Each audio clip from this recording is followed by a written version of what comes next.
Lord Phaethon, this time let me. Vivian? Vivian?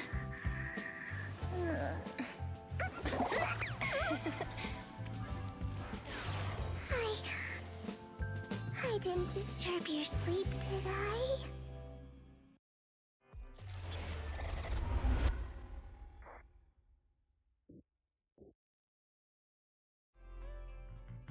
When I got here, the other Lord Phaethon said you were resting on the couch and just let me in.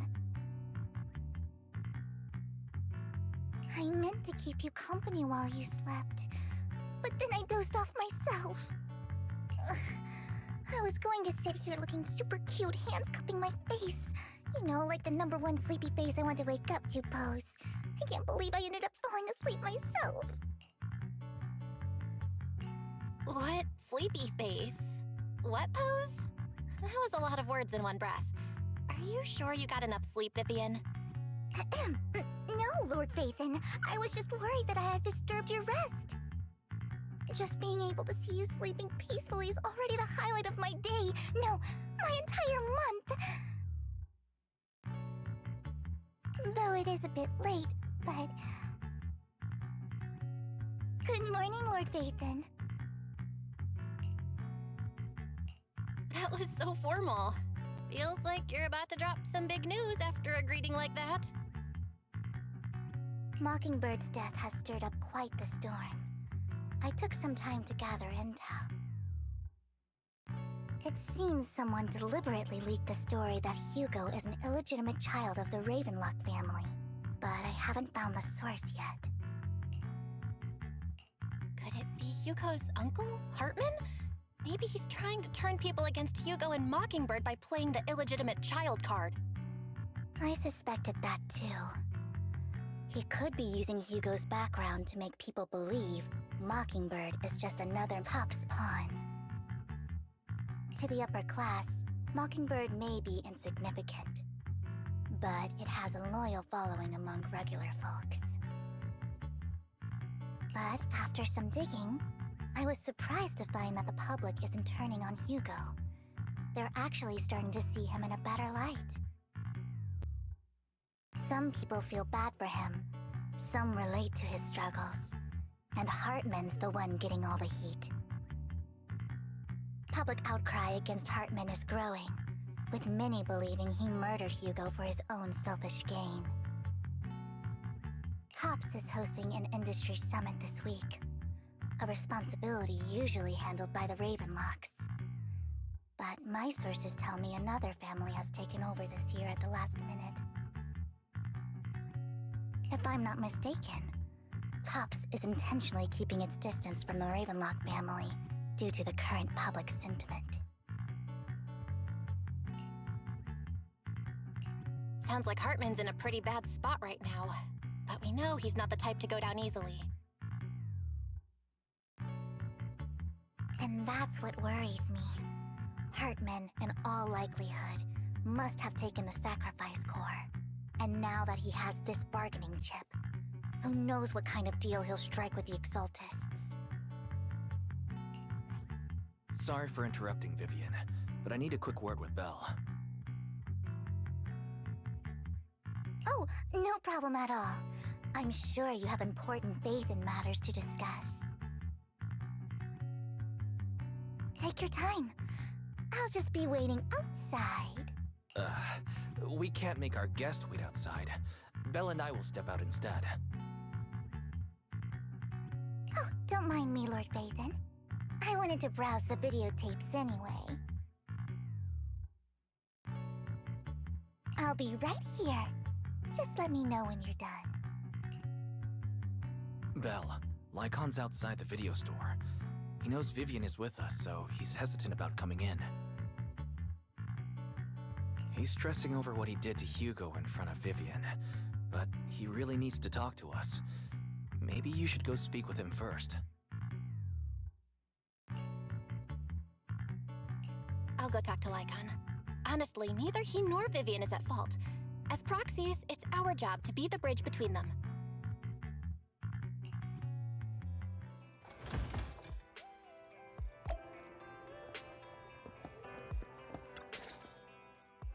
Good morning, Master Proxy. Good morning, Lycon. Wise mentioned you wanted to talk to us and Vivian about something? Yes, it's an urgent request from the mayor, one that directly affects New Eridu's safety. However, before we get into the details, as a former member of Mockingbird, I'm concerned about Miss Vivian. Hugo made many mistakes and betrayed the principles of Mockingbird, but I'm certain he didn't intend to put Miss Vivian or you in danger. I don't know Miss Vivian very well, and I was the one who took her companion's life. I might not be the right person to comfort her, but I hope she doesn't regret the choices she made or lose faith in the path she chose.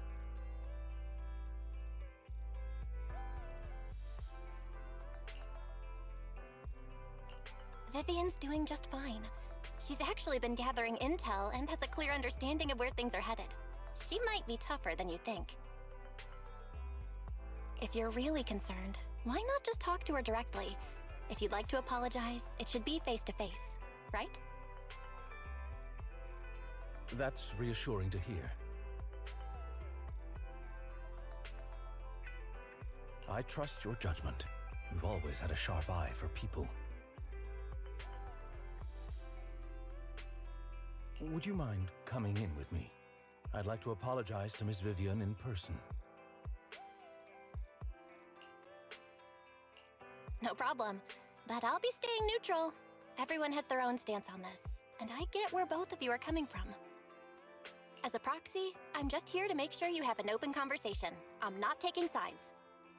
I respect that. Thank you.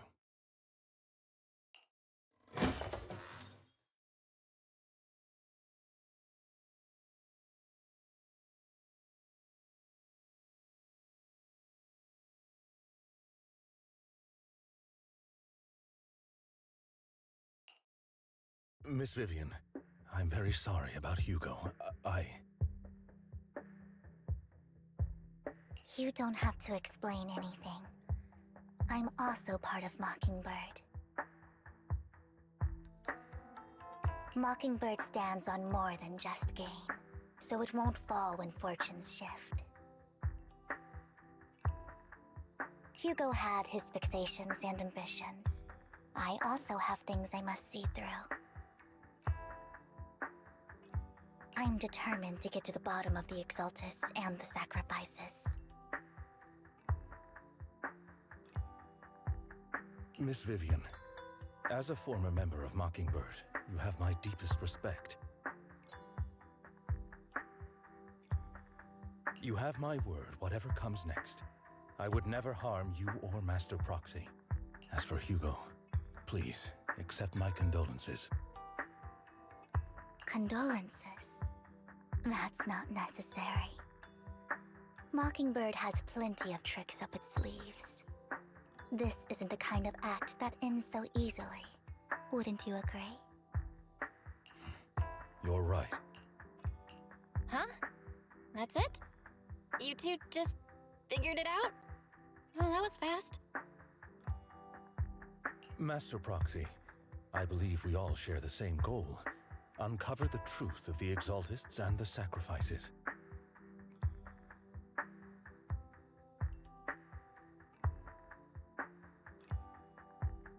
The mayor has tasked me with inviting you to take on this mission, and hopes we can work together moving forward. If the mayor wants to work with us, I trust he will demonstrate his sincerity in kind. Mockingbird will not serve as a pawn for the powerful. That will never change. Of course. While the mayor cannot handle this personally, he will make sure. Miss Vivian, I know you have your own intelligence network, but for some high-profile shady dealings, perhaps the mayor can provide you a different perspective. Please, take your time to discuss. If you're open to collaborating, I'll set up a call with the mayor so he can speak with you both directly. I need to discuss this with Wise and Vivian. With so many people involved in this, we need to be very careful. Of course, I completely understand. When you've made up your minds, you can find me at the Ballet Twins.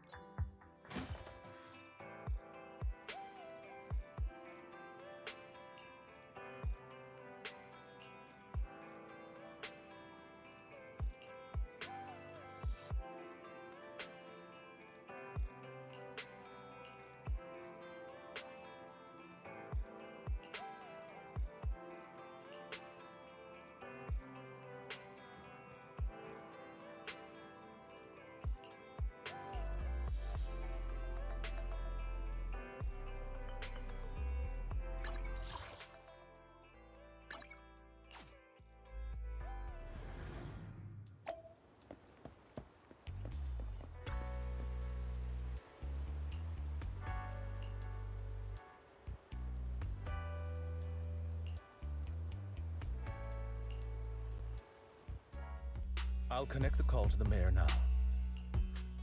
My dear friends, I'm glad you're willing to keep working with me. I'm truly sorry about what happened to Mr. Hugo Vlad. I didn't anticipate things would turn out this way. As mayor, I can't fully condone Mockingbird's actions, but personally, I had a lot of respect for Mr. Hugo Vlad.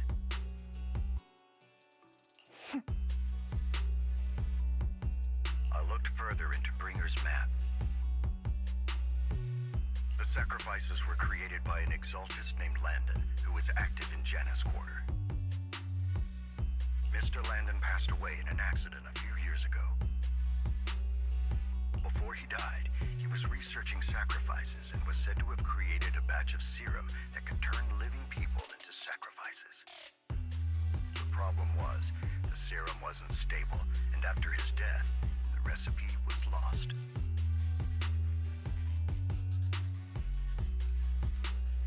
No one knows what happened to the exaltist in Janus Quarter back then. But it's clear that after the leader died, there haven't been major exaltist activities in the area. Bringer's map marks the locations where the exaltists' most successful attempts at creating sacrifices were.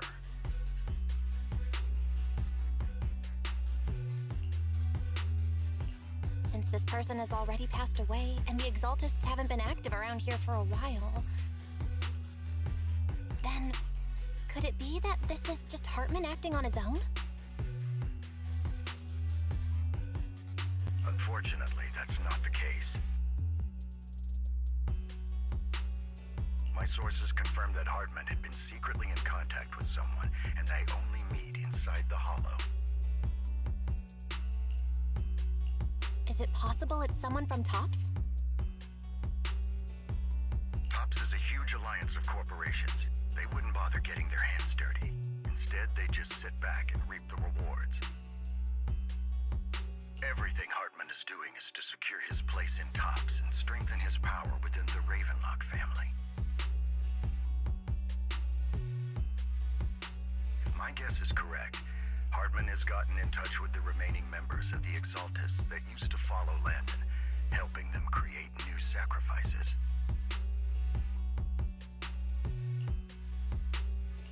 But what's in it for TOPS? There's no way the Exaltists would just hand over their secrets about sacrifices to Hartman, right? A sacrifice outbreak would throw the city into chaos. And that's when TOPS steps in, taking control of the situation on their terms.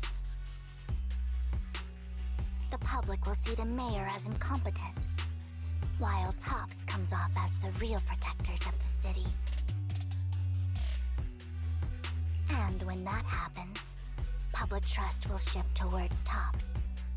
And Mr. Mayor, you might find yourself in an unfavorable situation. Still sharp as ever, Miss Vivian. So, what exactly do we stand to gain from partnering with you? Please don't tell me you're doing this out of some noble concern for your citizens. I'm not some hero of justice. and I don't believe in lofty ideals or empty promises. We have a common enemy. While our ideologies may differ, we can work together on this.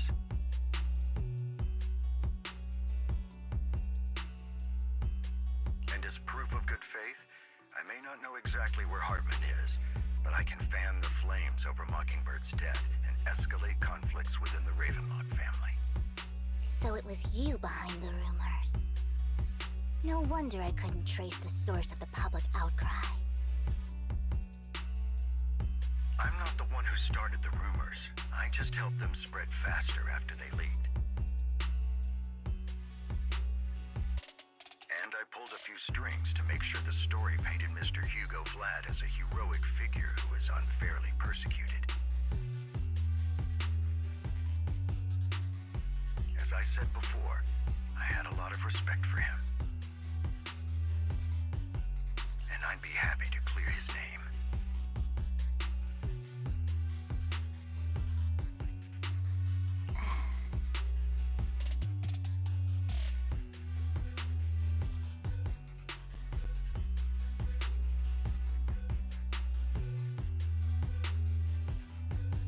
Now let me lay out my terms for collaboration.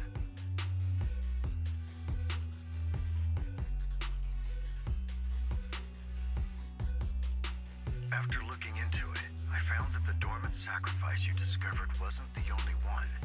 There are more places where sacrifices might be lying dormant. Too many eyes are on me right now, so I can't send my own men to deal with it. I'd like to ask you to retrieve the sacrifices from those locations. I'll make sure to dispose of them once you do, so no one will be able to use them again. On top of that, I've asked a friend to help monitor your physical condition, and maybe even uncover more of your potential. Her research overlaps with your teacher's work. You don't need to worry about her capabilities. She's a Void Hunter rank special investigator. Really? A Void Hunter rank special investigator is going to be assisting us? And she's involved in our teacher's research? That's right. She's heading to Janus Quarter for some business. I wanted to set up a formal meeting, but she declined.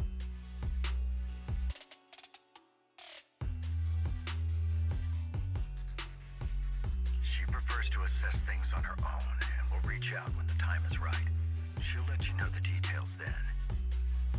So it looks like you both are on board with this commission and ready to help recover the sacrifices? Okay.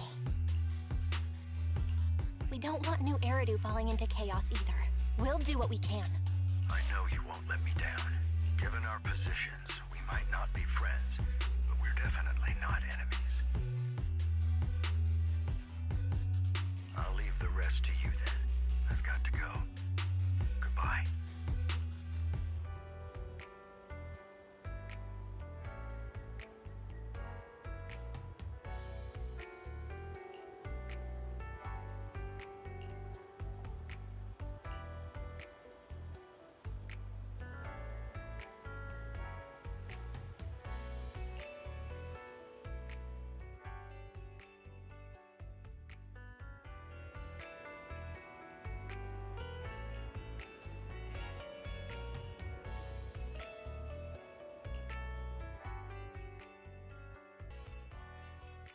Good day, Lord Phaeton. Let's hit the road.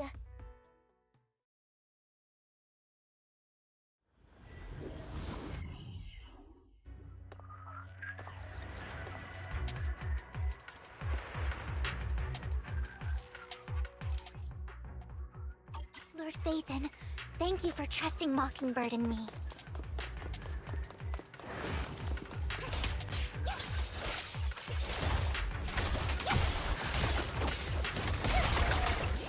On the road.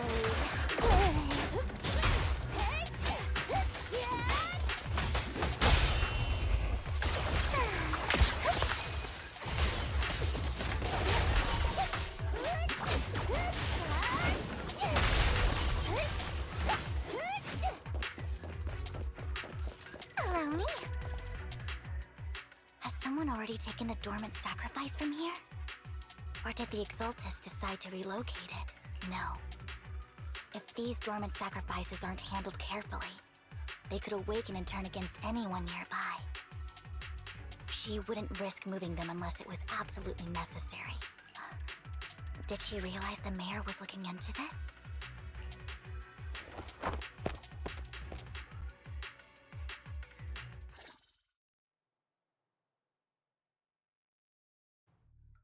Did Hartman just make up this intel to get a shot working with us at Tops?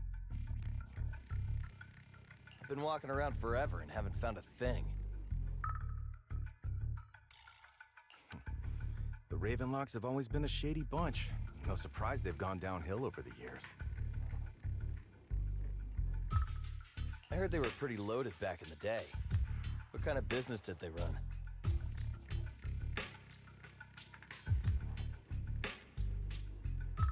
No clue. On the surface, their businesses seemed legit, but who knows what was happening behind the curtain.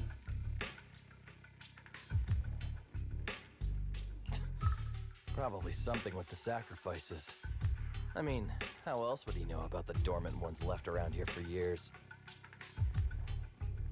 And he was so sure that even if those original sacrifices didn't work out, he had a backup plan.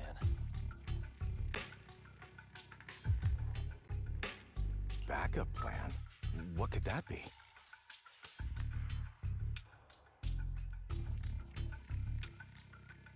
Well, that's beyond me.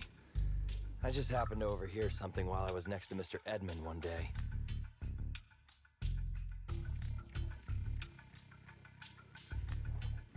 What's Topps planning to do with all these sacrifices, huh? For research? Do you think we'll ever have a normal life in the Hollows? Don't ask questions you shouldn't be asking. All right. There's nothing here anyway. Let's leave the Hollow and report back on what we found. And we'll make it just in time to clock out for the fieldwork shift. Let's get out of here first.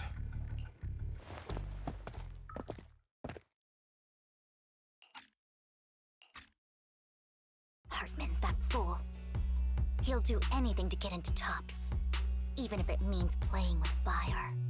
She's an Exaltist. Human lives have never mattered to her. The more people get dragged in, the greater the danger. Vivian, I've been dying to know, who is this she you keep mentioning?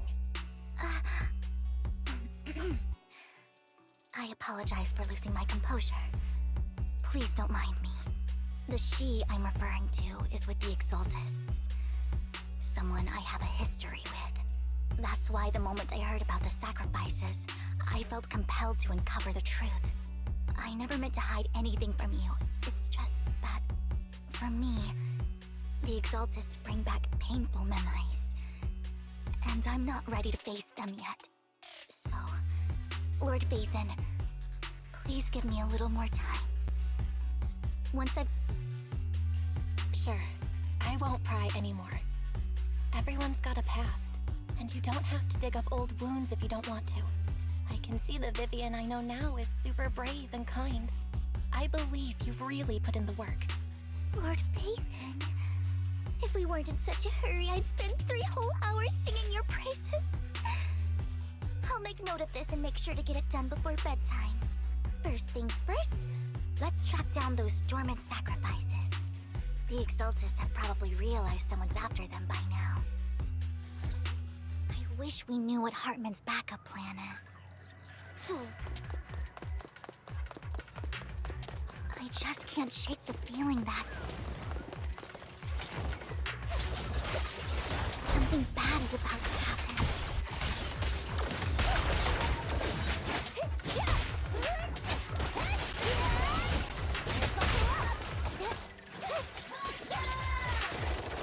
Take it easy.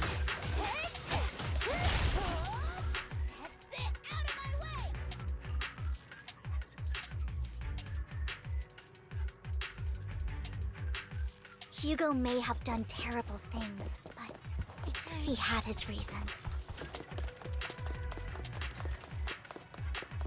Mockingbird might be seen as the bad guys by a lot of people, but...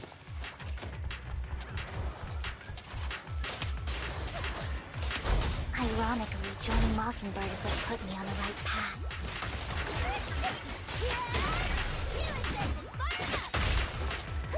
For the first time, I'm needed for more than just my curse. Nothing here either. Are we too late?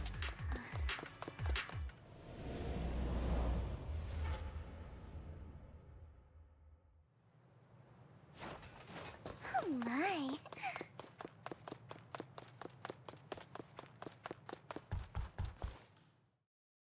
I knew it was you, Vivian. Camille, what are you doing here, sis? Are you destroying the dormant sacrifice? Vivian, don't call me sis. I'm not your sister. Are you trying to stop the Exaltists? I never left the Exaltists. You know what Landon did back then! Lord Landon did it for the Creator.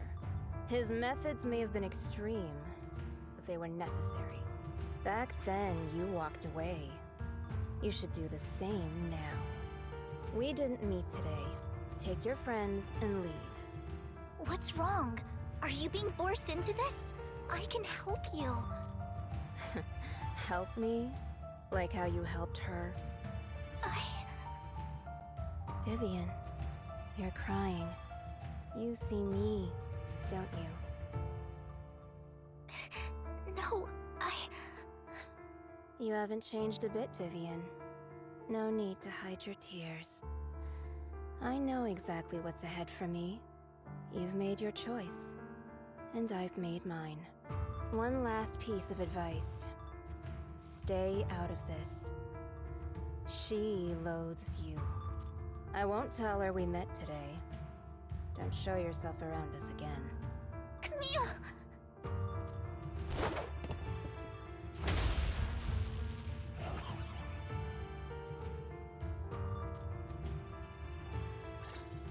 Lord Phaethon, watch out! I'll tell you what that was about later! Let's take care of the ethereals first.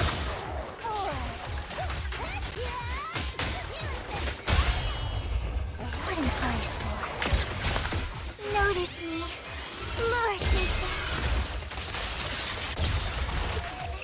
Lord Phaethon. Buckle up.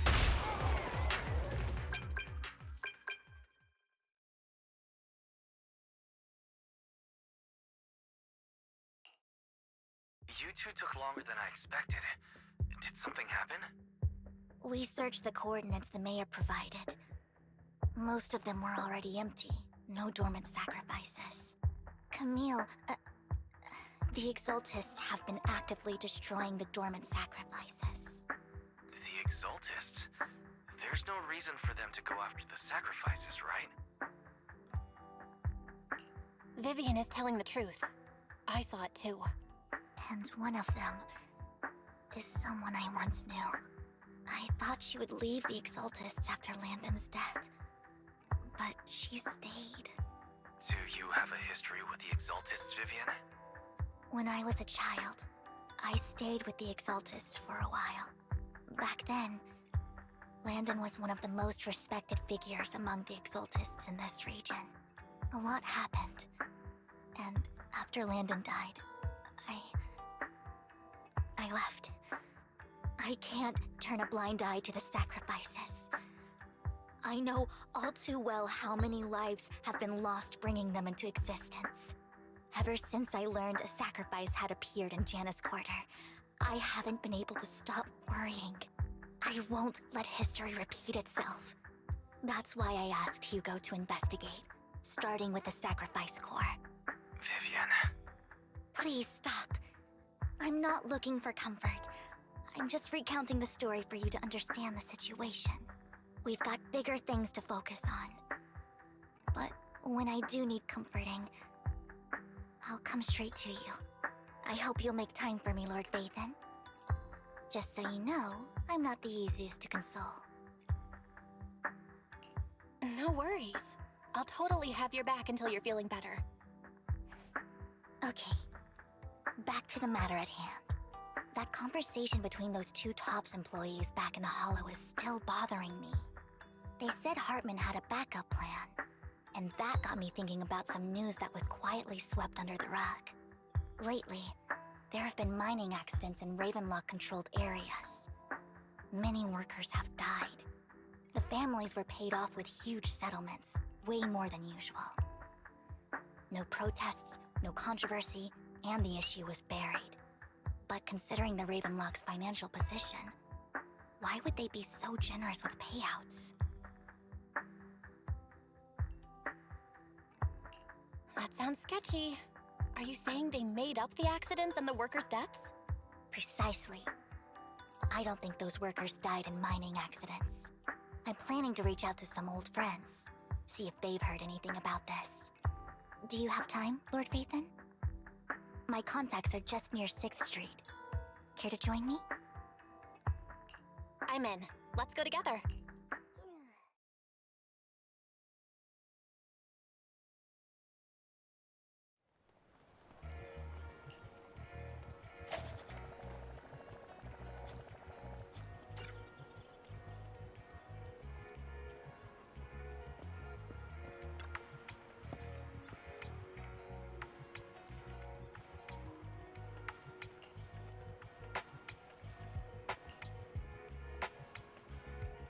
An old friend of mine said she has some new intel.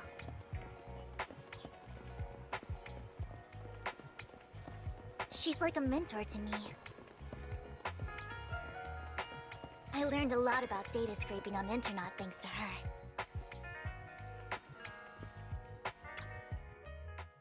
Rain! Long time no see. Yeah, it's been a while. Rain? You two knew each other? Yeah, Phaethon. Long time no see.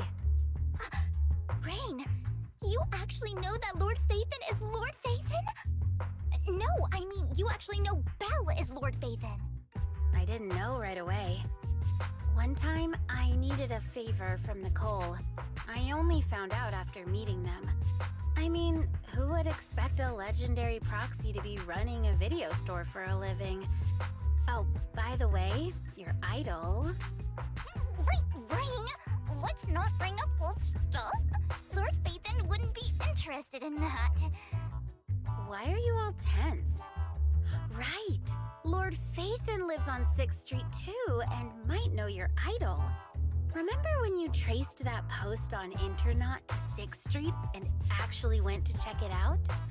And you came back all bummed, spouting nonsense.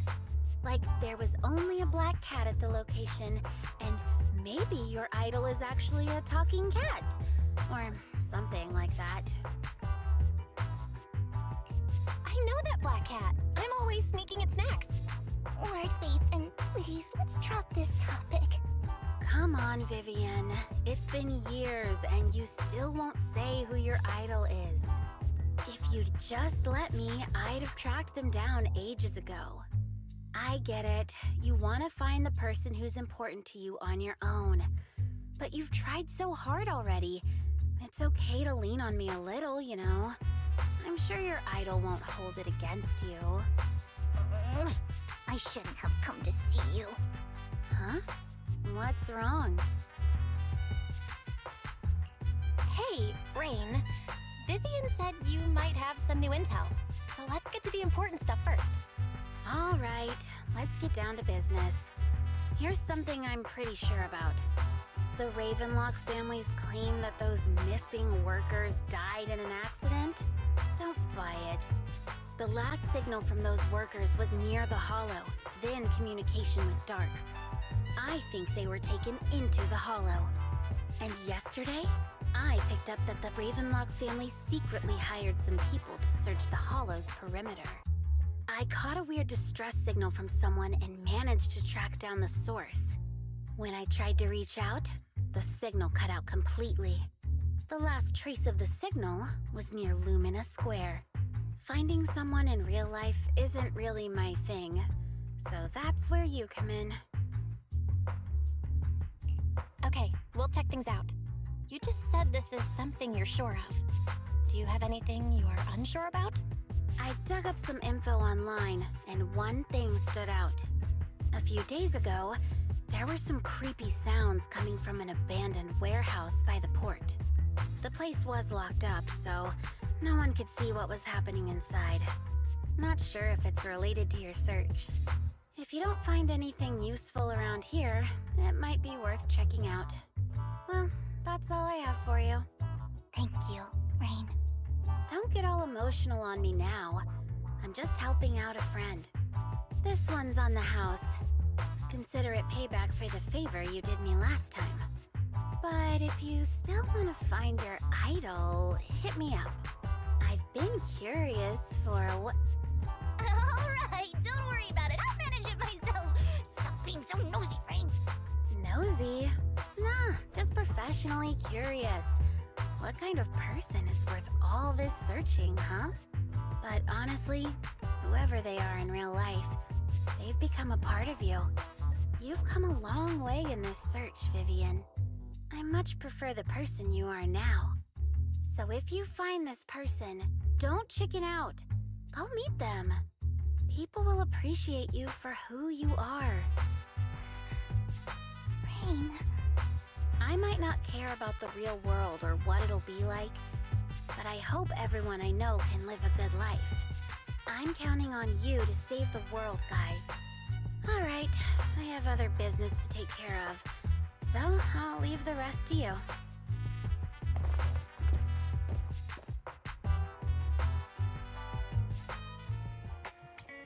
Lord Phaethon, please pay no mind to what Rain said.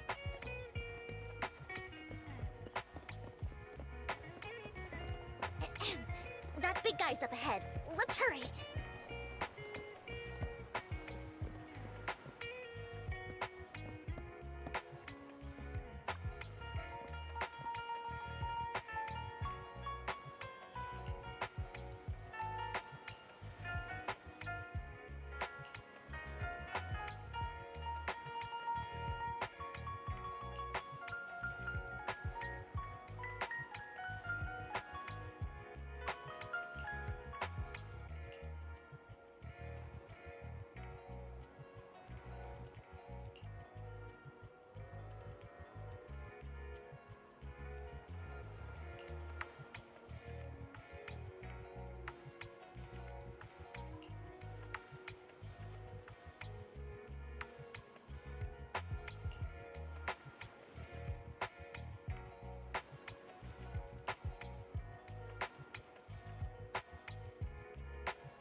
Don't take me back, please.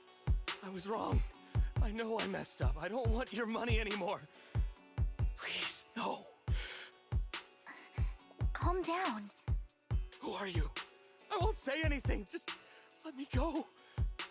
I don't know anything. I swear, I know nothing. We're not PubSec, the HIA, or the Ravenlock family. We won't force you into anything. There's no need to be afraid. What do you want from me then?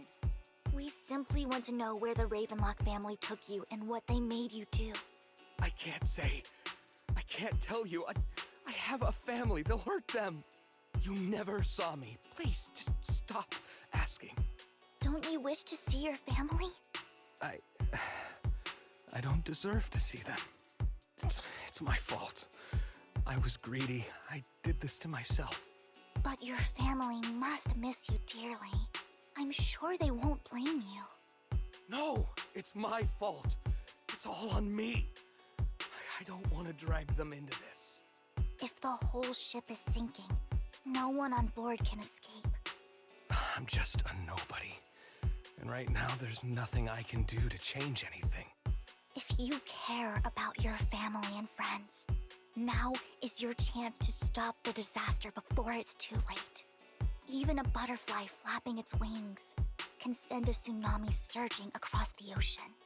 No one knows how this will turn out. But if you do nothing now, the only thing waiting for you at the end will be regret. We're not here to turn you in, and we won't force you to confront them. You'll be safe with us. I'll help you return to your family. But you must tell us precisely what happened.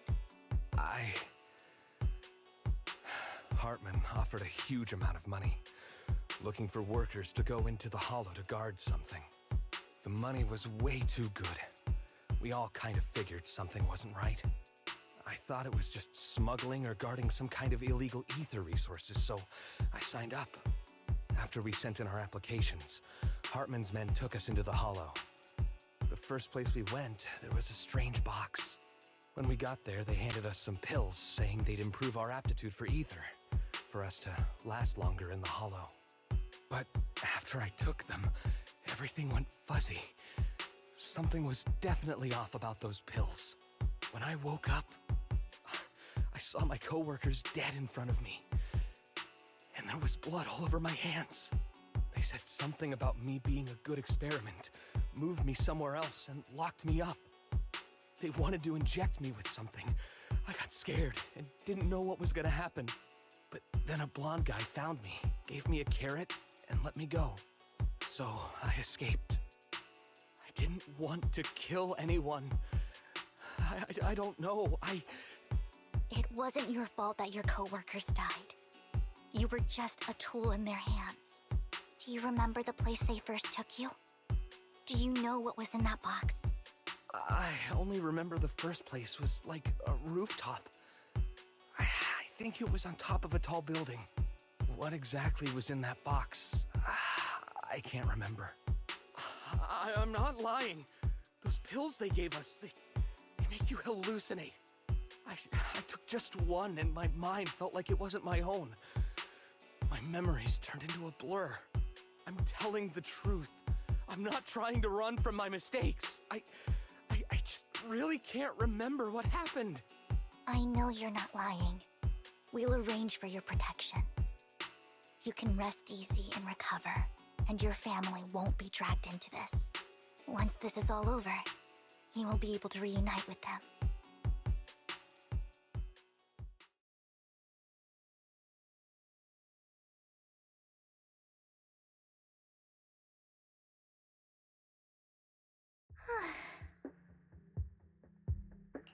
I've been meaning to say this for a while, Vivian.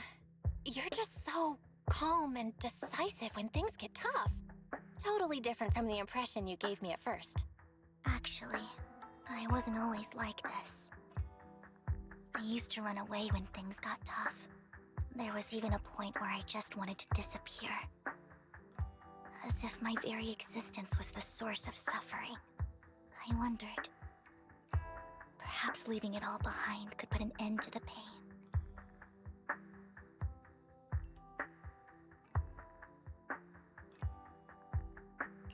Whoa. It's hard to imagine you like that. I mean, you had this super intimidating vibe when we first met. Well, I was on a mission at the auction when we first met. And just as Rain said, I've come a long way from who I used to be. Speaking of Rain, it's still wild to me. I never thought you and I would have mutual friends. And you even know one Denny Boo.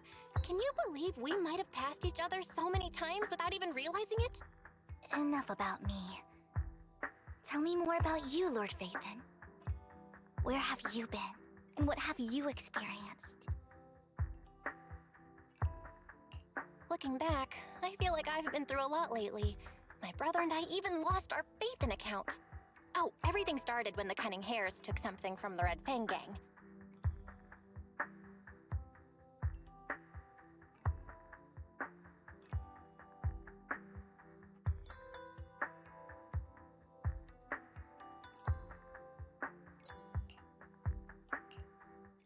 I remember it should be around here. That store's been sitting in my favorites for ages.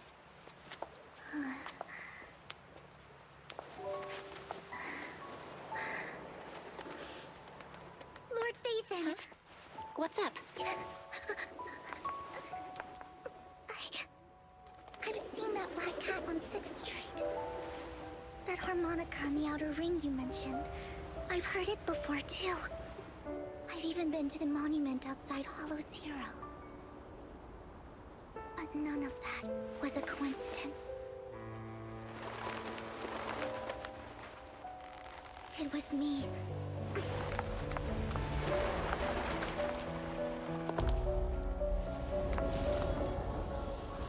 Following you, and now I've finally made it to your side.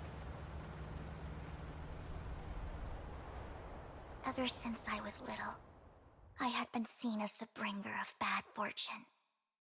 I had traveled to many places and witnessed far too much misfortune. Every tear I shed brought disaster.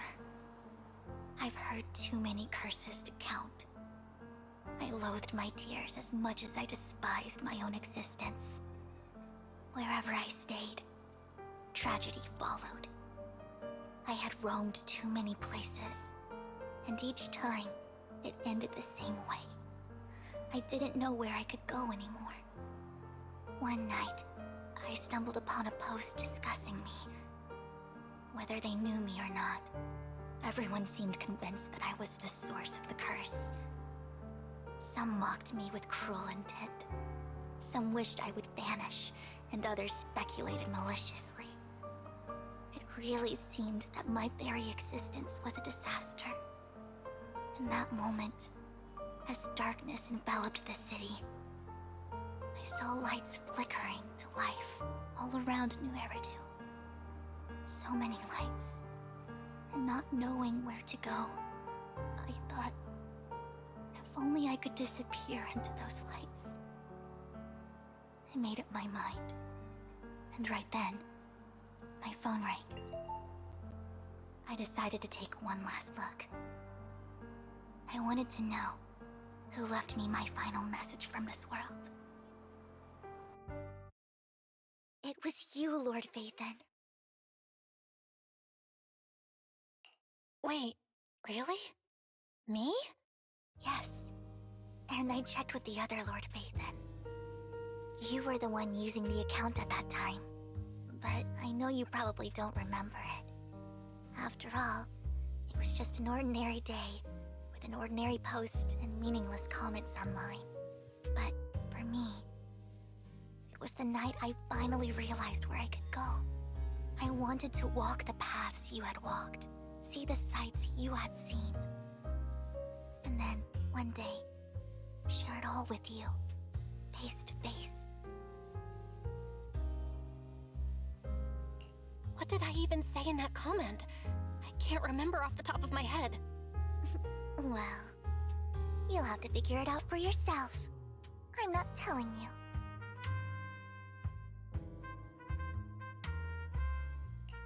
Huh? No! So, Lord Phaethon, thank you.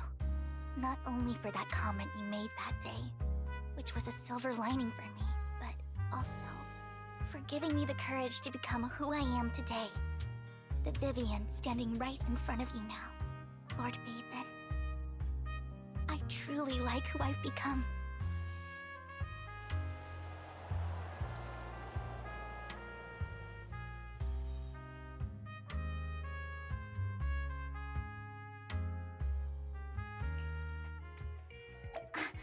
Lycon just sent a message. There's an update. Let's head back to the video store and go over the details together.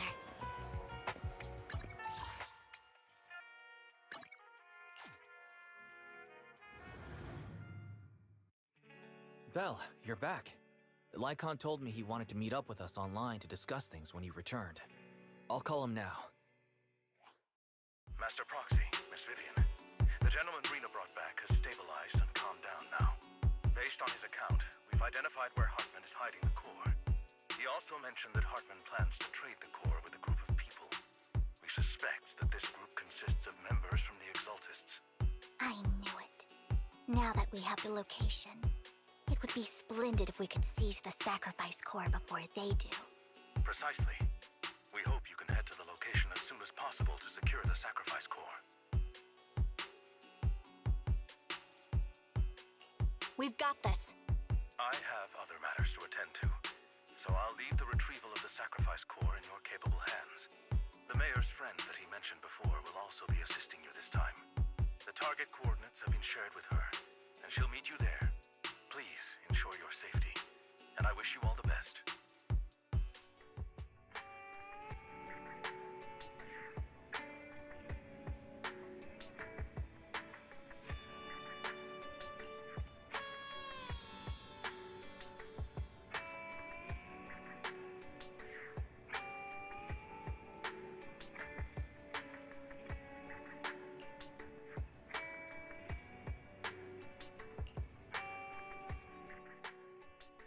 Good day, Lord Phaethon.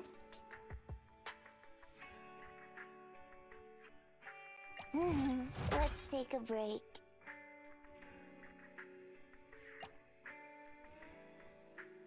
Eradicate. Strike.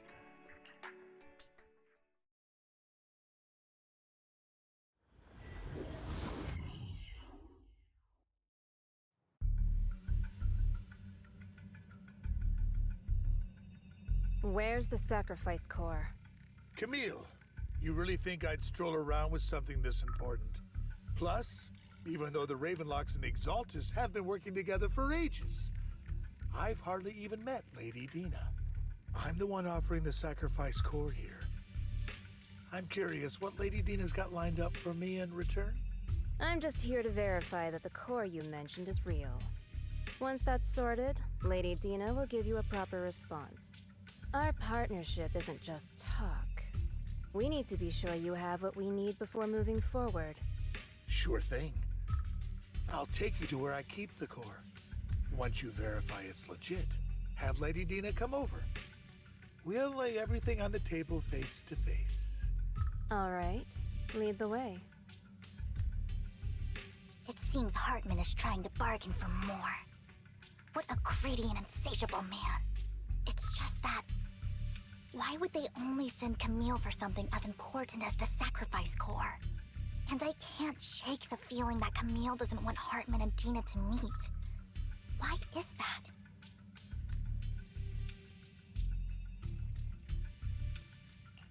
Who's this Dina he just mentioned? Is she the leader of the Exaltists? Kind of. Lord Phaethon, I really think we should hurry. We must get to where Hartman keeps the core before anyone else does. I've got a shortcut planned, but there are gonna be ethereals along the way. I'll let you handle them, Vivian. Don't worry, Lord Phaethon.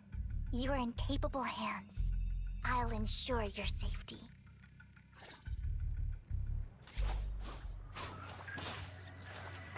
Ethereal! Stay away from Lord Phaethon!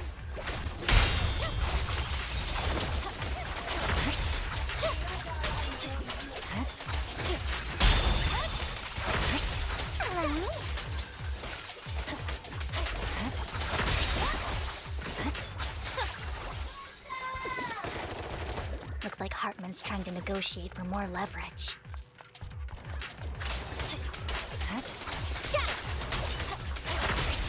Let's get out of here before we're spotted. Let's keep moving, Lord Dathan.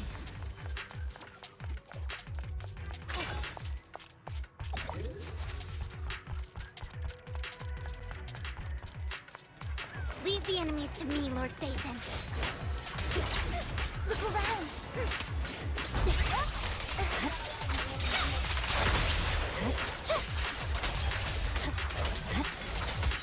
Leave it to me. Okay.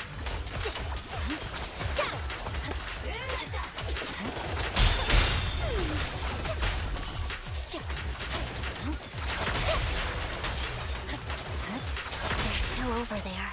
Looks like they're arguing.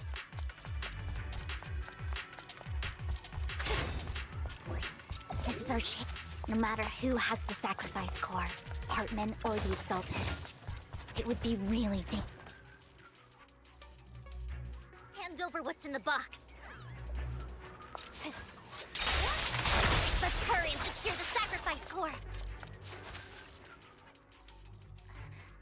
Lord Vathan, the box is empty. So Hartman never kept the core here to begin with? How did you even find your way here? Where's the core in the box? What did you do with it? You call this keeping the sacrifice core safe?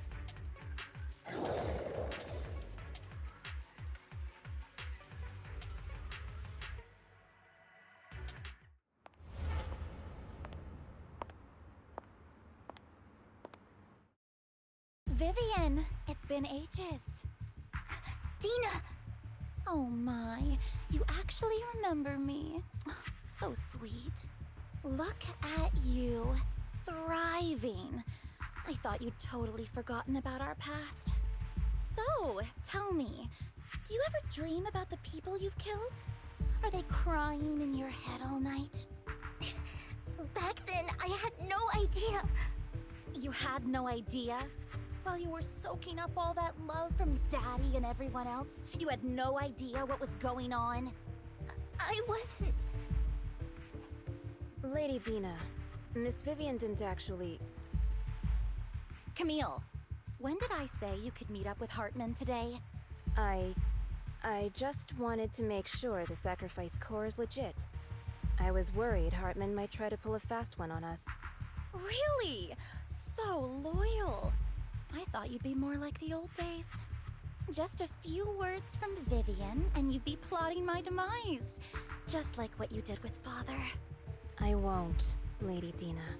Don't even think about betraying me, Camille. You owe me for what went down back then. However, I do understand your worries. This core, it's fake. No way! I got this straight from Hugo. It can't be fake. How can you just claim it's fake without any proof? Ugh, seriously.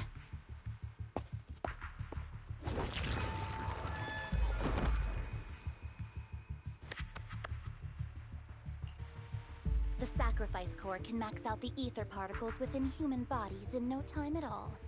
But look at your little subordinate. How uncouth. He's making noises like some animal. Can you shut him up? So annoying. The masterpiece Father made for the Creator isn't this worthless piece of junk you're holding.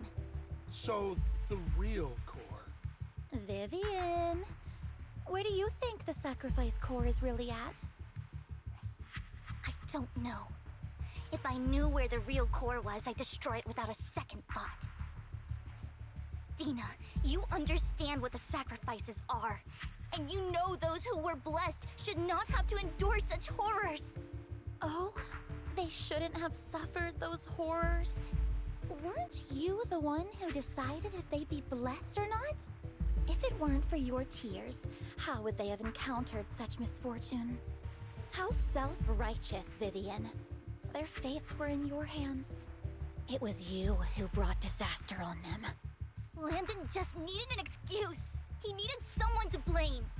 Whether I shed tears or not, he'd treat living beings as mere subjects for his sacrifice experiments. Dina, you know all of this. Landon even went so far as to sacrifice you! Shut up, shut up, shut up! Father did it for his great cause! Vivian, why do you always mess everything up for me? Everything! You did it before, and now again! You just had to ruin my plan! I was so close to fulfilling Father's last wish! If you don't give me the sacrifice core, be prepared to become food for the ethereals. I told you I don't have the sacrifice core. Otherwise, I would have destroyed it already. Lord Phaethon, find the right moment to retreat. She can be quite unpredictable when her temper flares. Oh, really? You don't have it? Then I suppose there isn't a reason to keep you alive.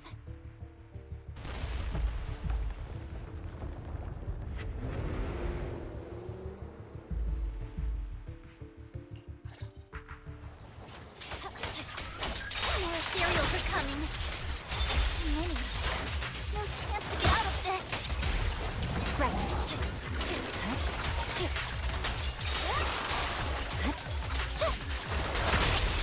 I swear on my blade. Yes. Stay away from Lord Phaethon. There are so many.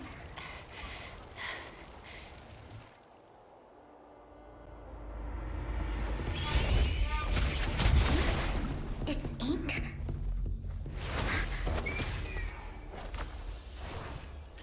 Shun Palace, good fortune, closed gate, safety. What? An evil miasma gathers here. Another place of conflict. If you wish to avoid disaster, then head southeast.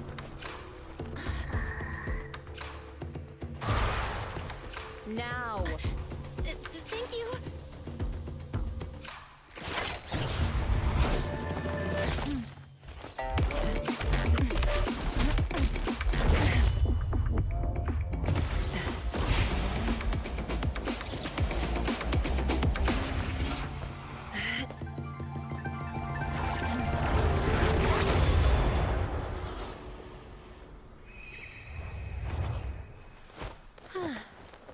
Finally, peace and quiet. You must be Belle, right? Mayflower mentioned a special partner might need my help. Can I ask, who are you? I'm the 13th generation master of Yunque Summit. You can call me Yishuan.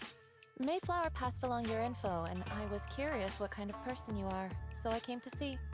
At first, I thought it might be a hassle, but your energy feels really calming. Quite nice, actually. Oh, so you're the investigator the mayor talked about. Yes, he also asked me to be your temporary teacher and offer you a bit of guidance. Guidance? What exactly does that mean? Unfortunately, this isn't the right time or place to talk. I have some investigation work to catch up on, and it seems you've got quite a lot on your hands, so let's part ways for now. I'll find a good time to visit you soon.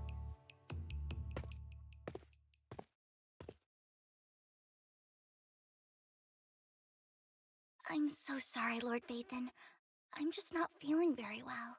I think I'll head back for now. I'll investigate the sacrifice core and reach out once I find something.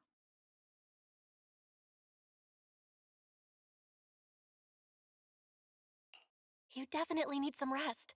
Let's get out of the hollow.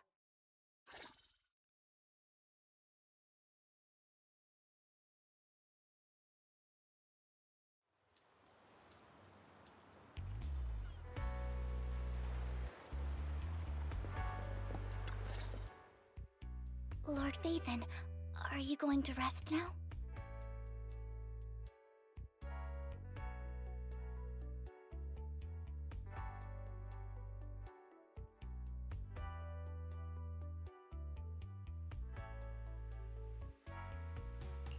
I'm not in a hurry to get back.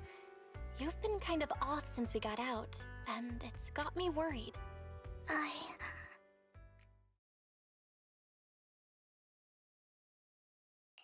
If something something's bugging you, just spill it if you want to. I'm a pretty good listener, you know. I didn't mean to keep my past from you, Lord Phaethon. When I was little, people thought I brought misfortune, so no matter where I went, no one wanted me around for long. Then, one day, Landon adopted me and brought me to the Exaltists.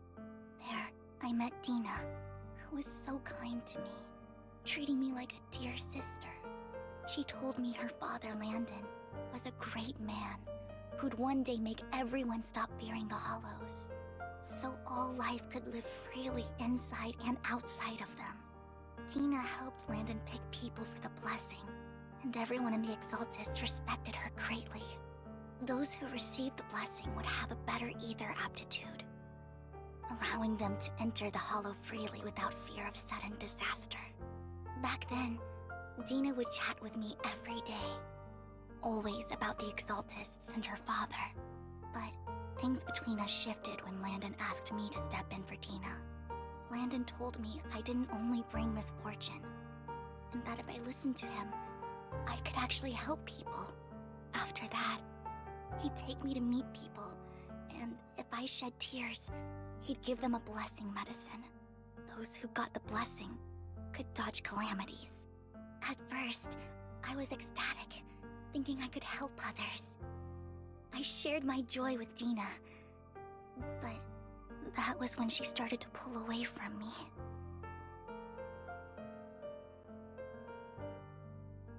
The blessing medicine.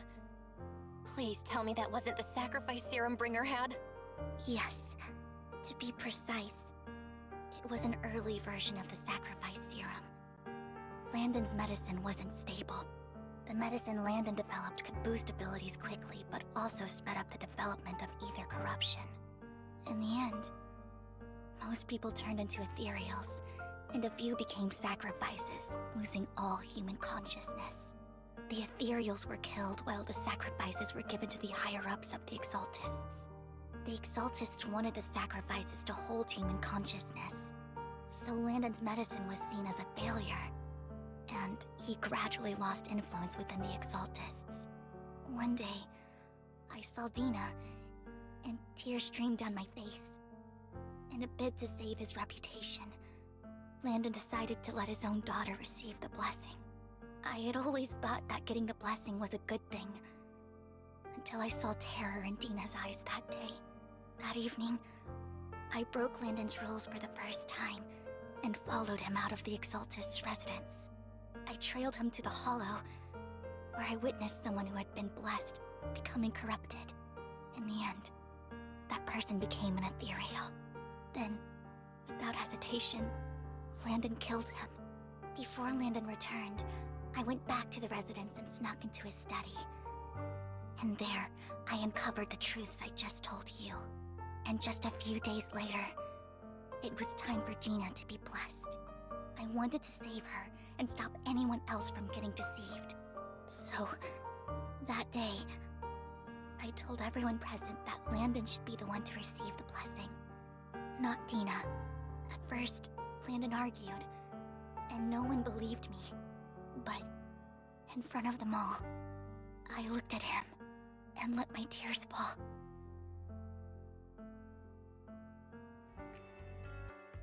Lord Landon, please accept the blessing. Vivian, you... Why won't you accept the blessing? Were you lying to us? Ungrateful fools! You have no use anymore! Liar! Run! Run! Dina! Dina, wake up! We have to go! Vivian? What's happening? Listen to me! Lord Landon's so-called blessing isn't...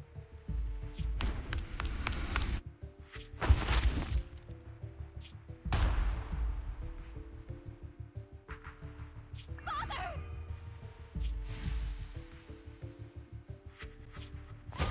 No, I was just...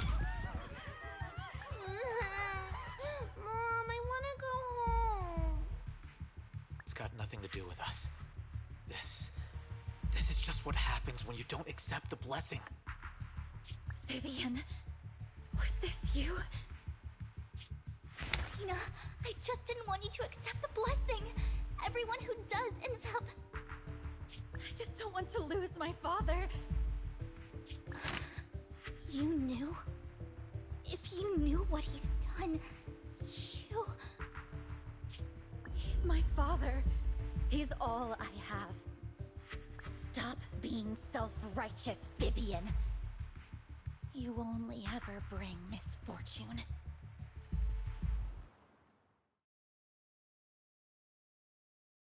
I thought once Landon was gone, Tina would leave the Exaltists. I never expected her to continue his research, or that Camille would stay. Camille lost her entire family in a hollow disaster, so she's always supported the Exaltists. She's not a bad person. She's just someone searching for hope. She joined the Exaltists very early on, and even watched Dina grow up. That day, she was just so desperate to save Dina that she... All these years, she's been following Dina, taking care of everything out of guilt, I think. But I didn't just fail to save Dina. I trapped her. I see misfortune approaching, but I can never change its course or avoid the bad ending. Maybe I really am a bringer of misfortune.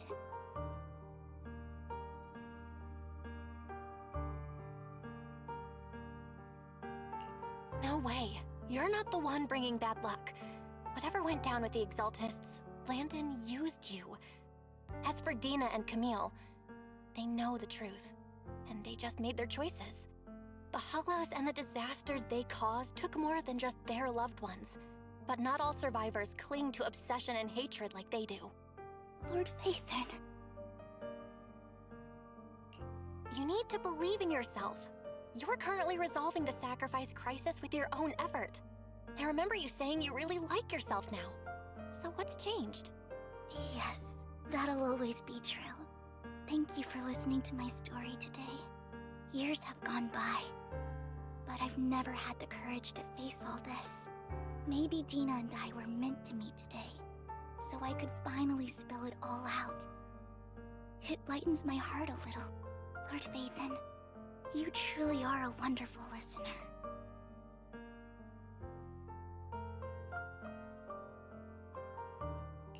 Whenever you're feeling down, don't hesitate to come to me. I will. It's been such a long day. You must be exhausted. I'll track down the location of the sacrifice core and let you know what I find. Good night, Lord Phaethon.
Shawl, I didn't expect you to be working here. Perfect. I was just covering someone's shift. The screening here is super strict, and I was afraid the supervisor would realize I was new and subbing for someone, so I hid in the control room during the supervisor's inspection. So I happened to bump into this guy, a blonde man wearing a hat, and I think he was checking some footage. Then he logged that footage into the tape he brought. Later, I found that part of the footage had been wiped. Blonde, wearing a hat. Could it be Hugo? Do you know him? I think it's him. If it were Hugo... I think I know where he would hide the tape. Thank you, Shaw. You were a big help. Great! You also helped me a lot when I started working. I used to make mistakes all the time.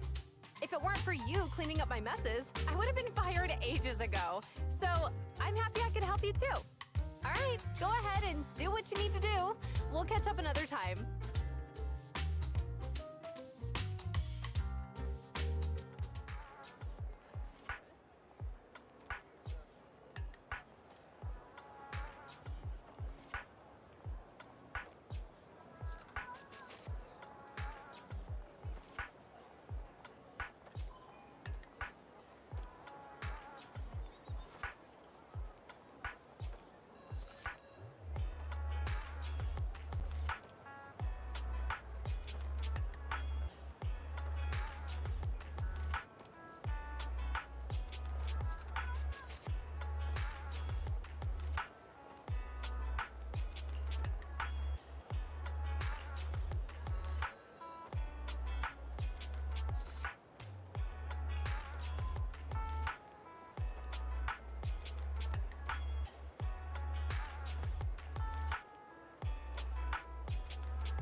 If I'm not mistaken, you and Vivian share the same goal. Silence is no good for negotiation. I just don't want Dina to reach a point of no return. Hasn't she already reached that point with what she's doing? The formula for the Landon serum was lost, but a batch survived, and Dina was able to develop a substance that can be used for mind control. She's trying to combine the two to make sacrifices that would obey human commands. If the dormant sacrifice and the remaining Landon serum are destroyed, we can put an end to this. Dina's concoction can't create sacrifices on its own. And the sacrifice core? That belongs to the creator, not her. Although I find Landon's methods despicable, I can't deny that the Exaltists and the Creator are leading us in the right direction. I just don't want Dina to spend her life trapped by her father's mistakes. I mean, no offense, but I find your protectiveness rather weird. I will confirm the location of the dormant sacrifice and find the chance to relay the information to you. I do not want any of my people to be going into danger. As for the sacrifice core, I can only guarantee that it will not fall into her hands. As for how things will ultimately play out, the Creator will guide me.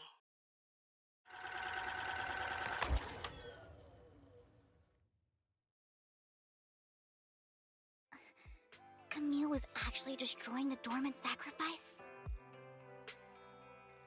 Now Camille's actions make sense.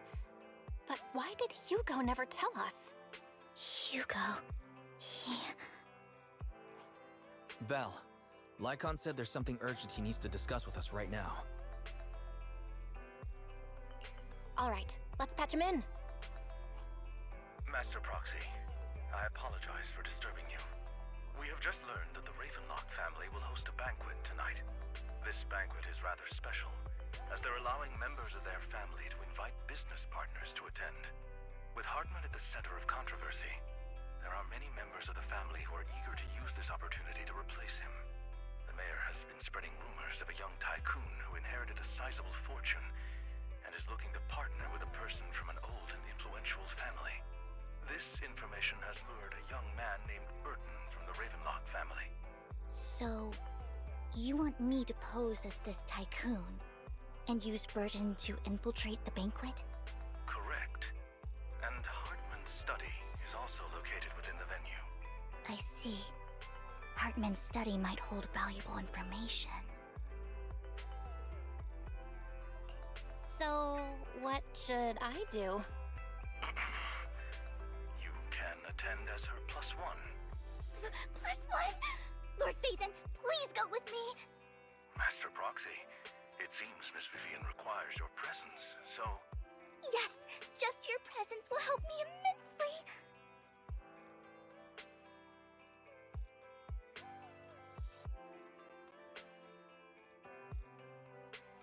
All right, then let's go together.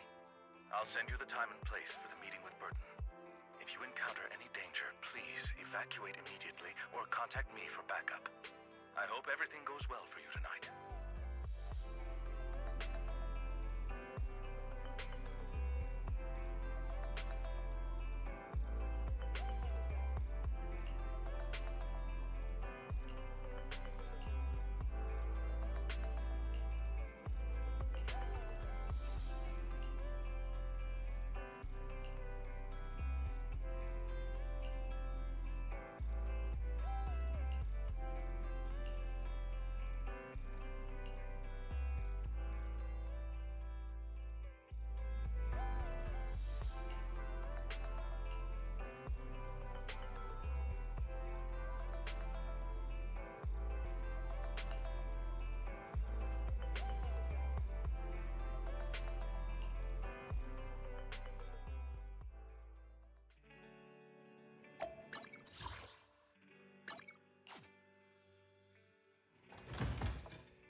Miss Banshee, I believe I've shown you my sincerity.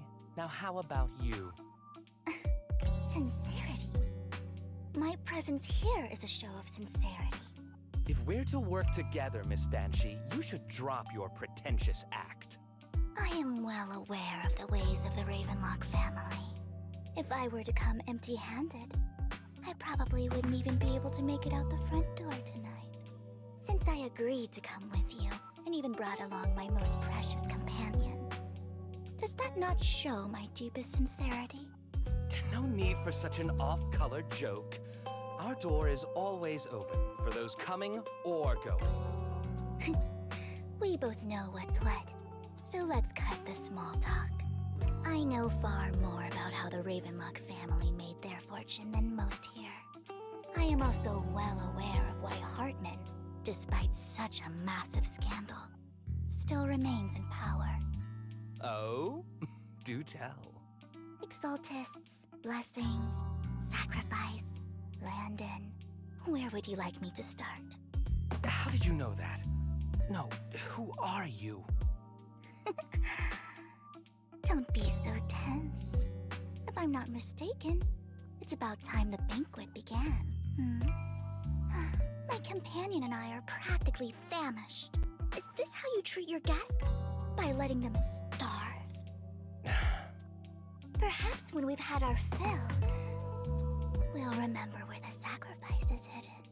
You know where the sacrifice is? So, can we go get something to eat now?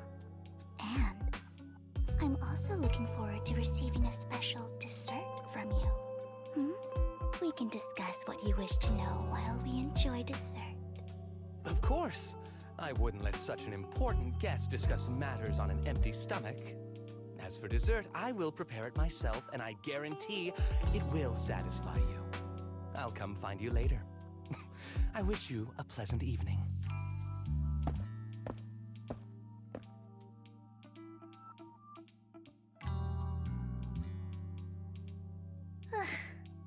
These kinds of people are exhausting to deal with. I really don't know how Hugo used to put up with it.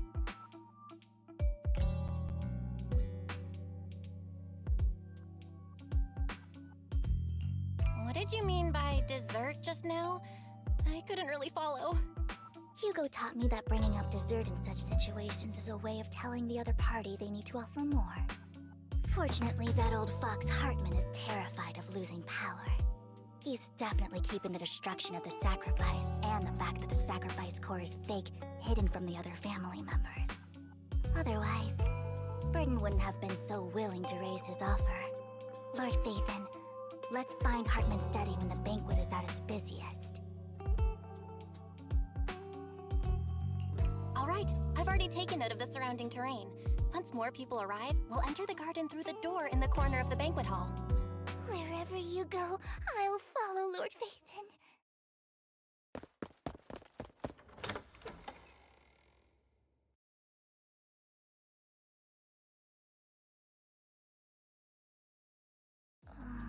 Isn't this going a bit too well? The security around the manor is really strict, but inside might be more lax. But just in case, let's tell Lycon. Right. Having some backup would be safer. Let's check Hartman's recent correspondences for clues. I still have concerns about the sacrifice core. Right. Though the core he gave Dina was fake, Hartman might have left a trick up his sleeve and hid the real one. Then let's split up.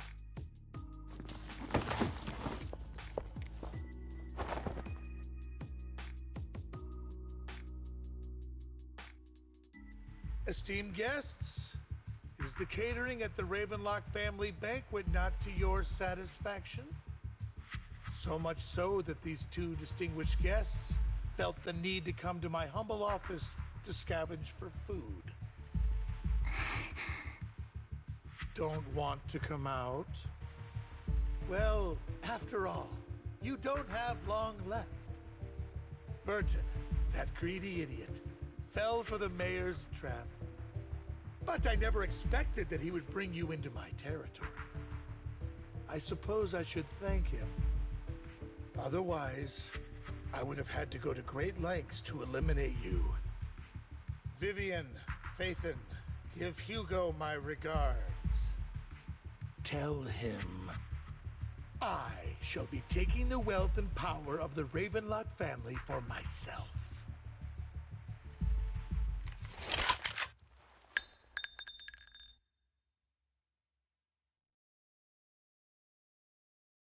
Bullet? How? Dear Uncle, why must we be so distant with one another? You can just tell me what you want to say directly.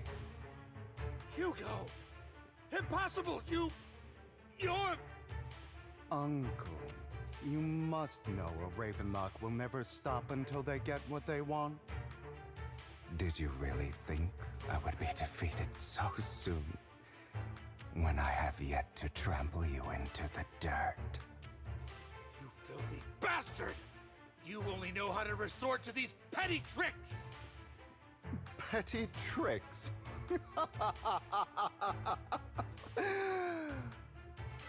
Perhaps you'd like to know what I managed to accomplish using this faked death of mine.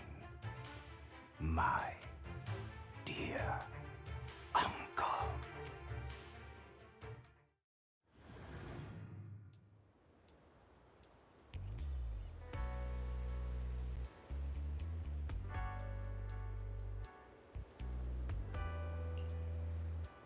Faking my own death. Hope it's all worth the theatrics in the end. It was just to keep Hartman off my back, but maybe I went a little overboard. The manager must be pretty shaken up. I should apologize at some point. You're taking longer to rest than I expected. Lycon, you think too highly of my physical capabilities. Well, thank you for your cooperation. I must say, if nothing else, at least your acting skills have improved. Why do you look so angry? You should be happy. We pulled that off together with flawless teamwork and managed to fool everyone. Drop your foolish facade.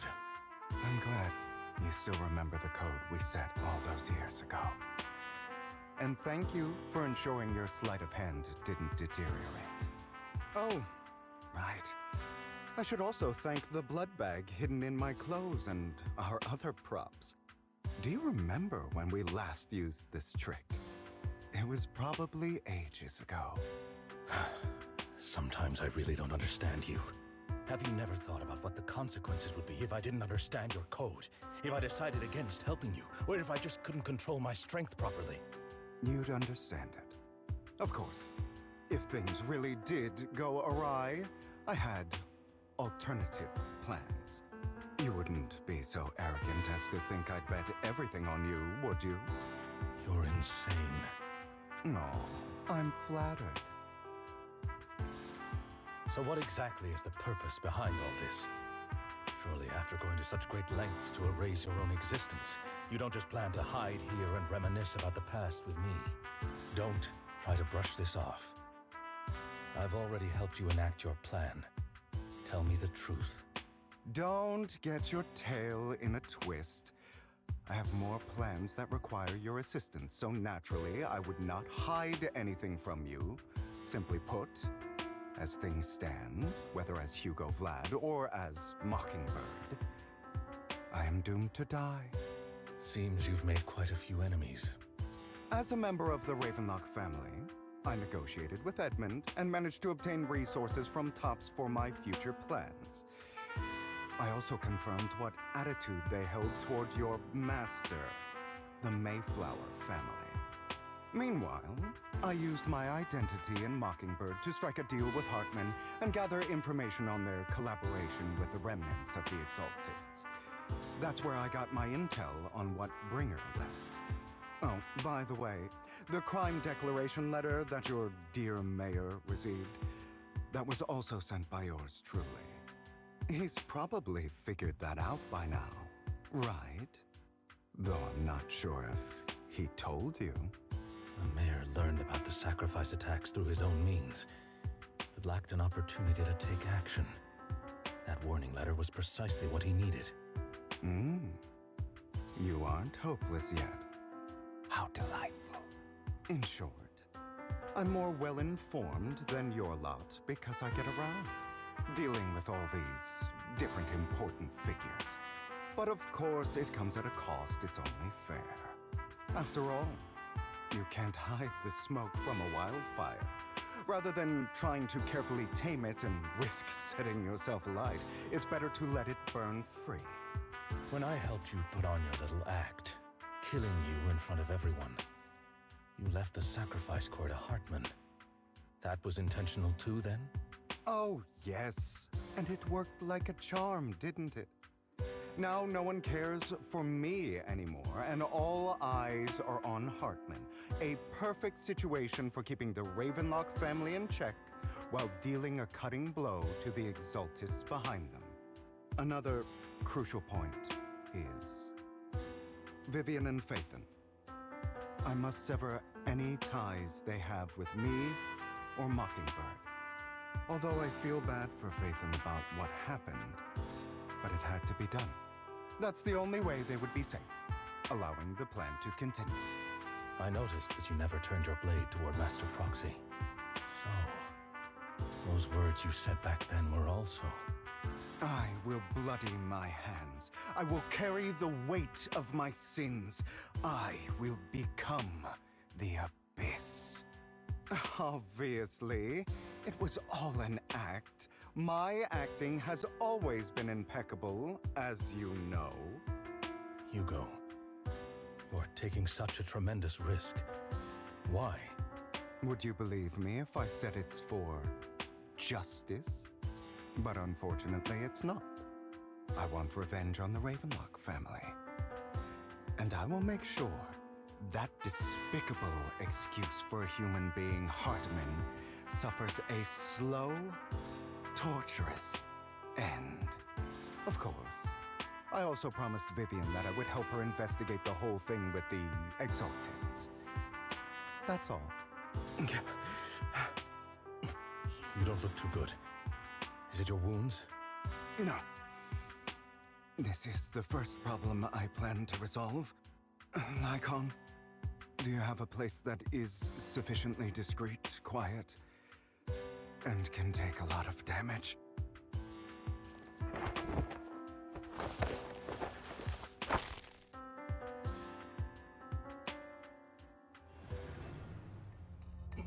What exactly are you doing?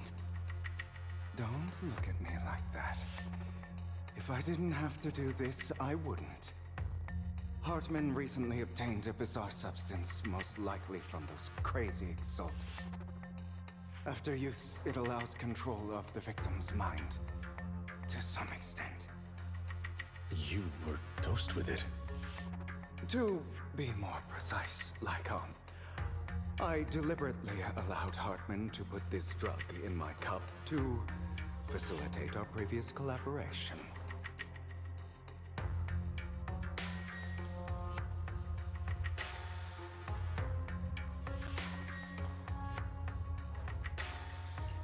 After finding out about it, I quickly found someone to help analyze its composition. The good news is he gave me a very low dosage, perhaps because he was afraid I might notice. There's a different medication that can delay its onset, preventing me from actually being under his control. I simply need to put on a show in front of my dear uncle. The bad news is that currently there is no antidote. When I delay those effects, however, they will accumulate and erupt when my body reaches its limit. It may even break my mind. And that's exactly what's happening now. I need to endure those accumulated consequences. So, I will lock myself in this room for however long that takes. I've tied my limbs to prevent me from smashing this place or accidentally hurting myself. Anyway, after you leave, do not open this door, no matter what you hear. I recommend seeking professional medical assistance. This is advice I received from a doctor. Or are you saying you don't believe I can make it? So, Icon, come find me here at the scheduled time. All you need to do is smile and await my victory. What if I want to stop you? You know you won't succeed. You never have. And you never will. Well, time is short. Let's begin. I understand. Don't die, you stupid bastard.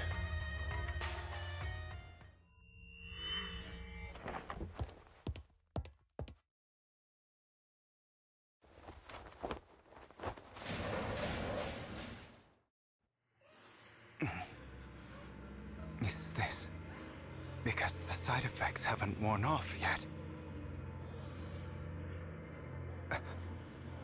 Lycon's late. I'm surprised. Or is something wrong with time itself?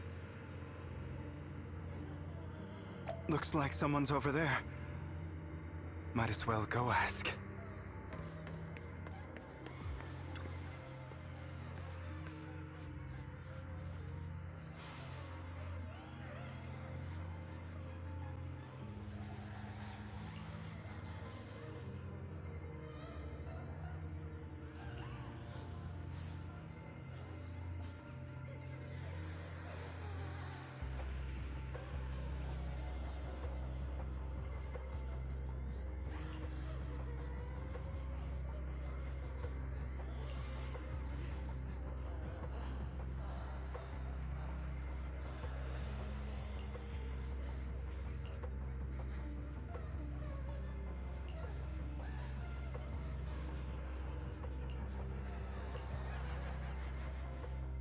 It's all your fault.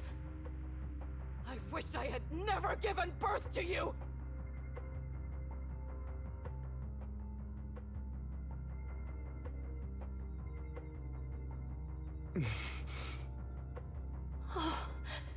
Everything will get better if you just die, right? If you die, he'll come back. We'll have another, more perfect child. One who will inherit the Ravenlock family bloodline.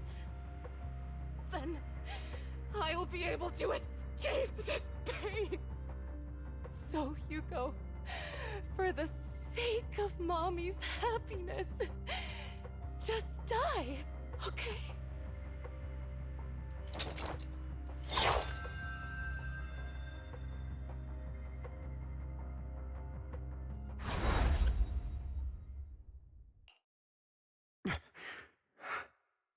So, I wasn't awake yet after all. That's because you don't want to wake up again. Who are you? I am you. Hidden deep within your heart. Your most true self. You want to kill her, don't you? Your so-called mother. Every time she beat you without reason, when she tried to gouge out your eyes, when she sold you into that hell, laughing all the while.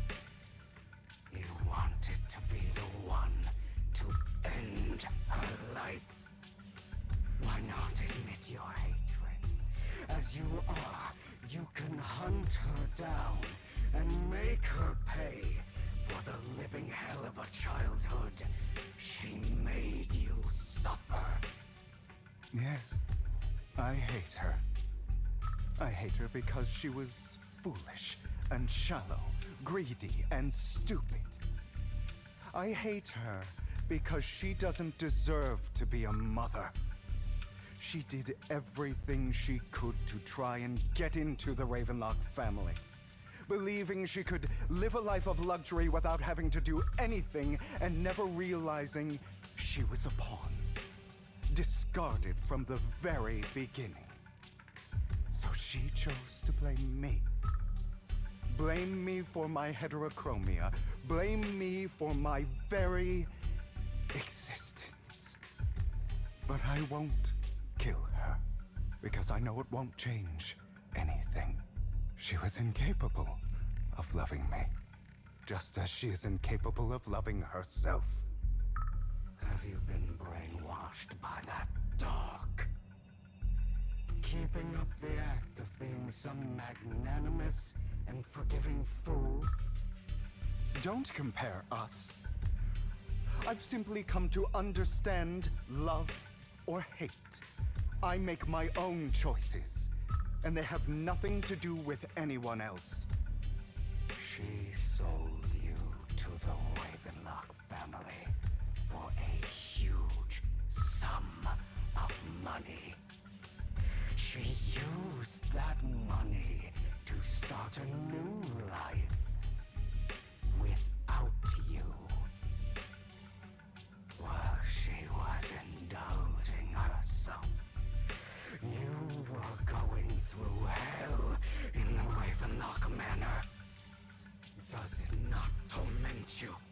Do you not feel the hatred? Do you not want to demand answers? Kill her. Only by killing her can you be truly free. For a long time, I thought the same way. But now, well, I want to make a different choice. Stop lying to yourself. You never had a choice. This weak-minded thinking will only lead you to failure. Like before, you'll be nothing but a worm, trampled into the dirt by those so-called elites. Do you still not get it? This is how the world is, and always has been. Hesitate and you'll be the victim. If you don't grab your knife first, you'll end up being on the other end of the blade. If you want to change anything, you must first become the one who makes the rules. Just like that woman. The only reason she could treat us that way was because we were weak. So listen to me. Find that woman, kill her, and prove to this world your strength. It's what she deserves. Why forgive them? They don't deserve it. I'm not forgiving them. Or rather, I don't care about them. They don't even matter, at least not yet. You know, perhaps the person I hate the most, the one I truly cannot forgive, has never been someone else, but rather my weak, powerless past self who could do nothing but hide inside a closet and cry. I hate myself for having neither the strength nor the courage to resist. I hate myself for begging for so-called familial love, even after being treated so terribly. I hate that despite the pain of my wounds, I still hope to receive the carrot and not the stick. And that me is you, correct? So, I forgive you. I forgive myself. You'll regret this, fool.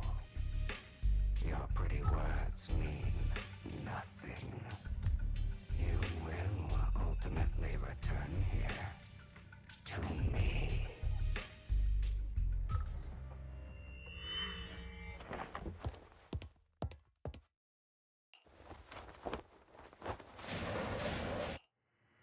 I see. This is still an illusion. I wonder who's going to show up this time.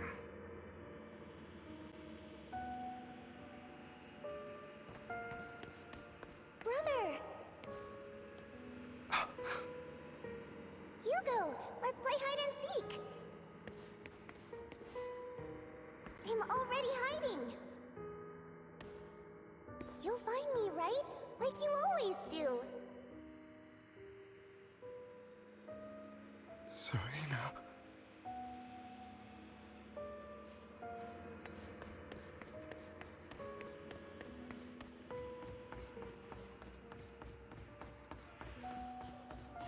You're looking in the wrong place.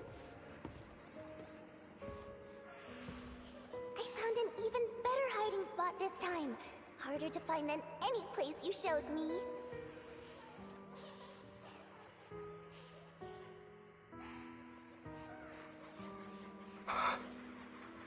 Hey, Hugo. Do you ever wonder why I had to die? It was because of me. That's right. It was because of you. It's all your fault. If only you didn't exist, I wouldn't have had to suffer.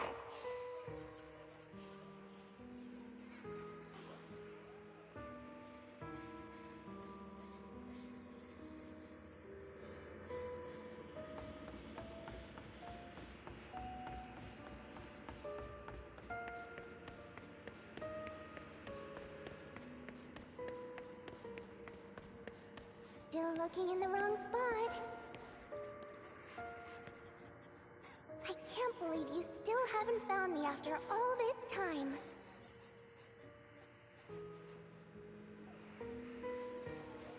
Have you forgotten about me?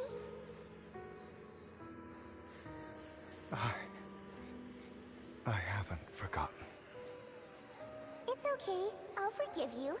I'll still be nice to you, just like before.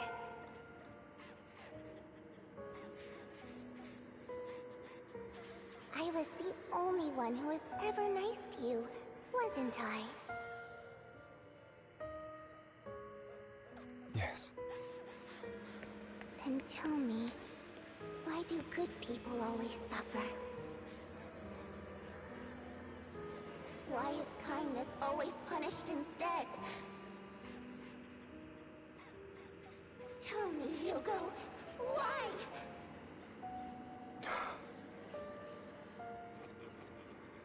Hugo, are you lost? Go back the way you came. I left you a surprise there.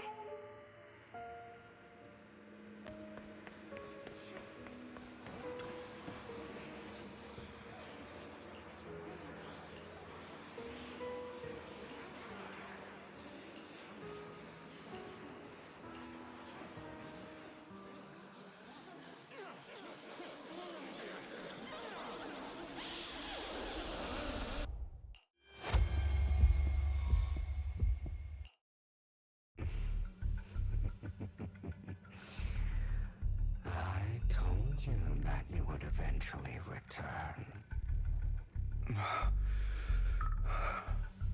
We meet again, my friend. I told you, I am you.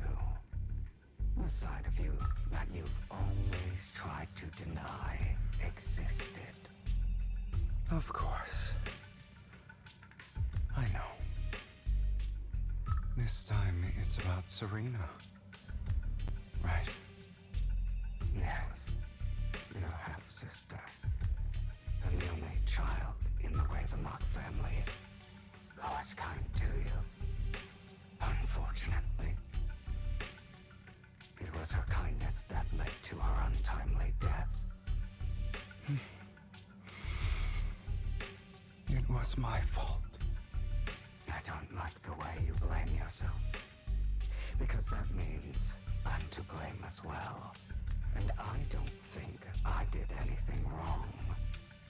Your mother sold you to the Ravenlocks. And your father, he saw your talent and wanted to use you to push the other children into competing with each other. My brothers and sisters wanted to get rid of me from the moment they first saw me. In their eyes, you were no more than a slave. But Serena dared to treat you, a slave, as if you were human. And so, she was fated to die. They tried to kill me many times, but I was careful, and they did not succeed. So they killed Serena, who was weaker, an easier target, and pinned everything on you. Serena died in your place. Those cruel brats thought that by reporting this to Father, they could use it to get rid of you, a rival who threatened their positions. Yet, not only did Father not blame you for the incident, he praised you for it. In this world, only the ruthless, cruel, and merciless can stand at the top. And that's exactly what you managed to live up to, no? You found a perfect opportunity thereafter to catch the ringleader of the group who framed you and almost beat him to death.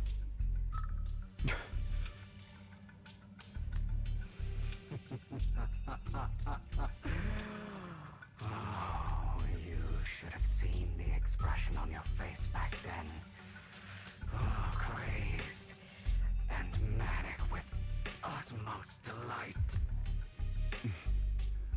don't remember that.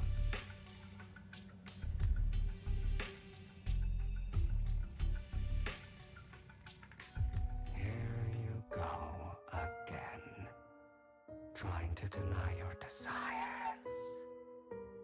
Deep down inside, you've always wondered, asking yourself why these evil people never got the punishment they deserved. Why the world is so unfair. Don't you want to rip them to shreds? Just like that day when you beat that boy's face into the dirt until he was barely recognizable. His disgusting blood staining your fists. Recall your exhilaration, your cathartic release of rage, that outpour of hatred. That victory belongs to you. You deserve it. Those brothers and sisters of mine are all dead. I cannot take revenge against the long deceased.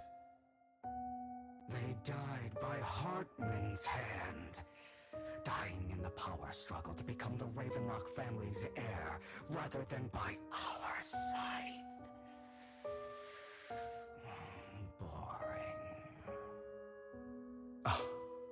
Boring. I find it hilariously ironic.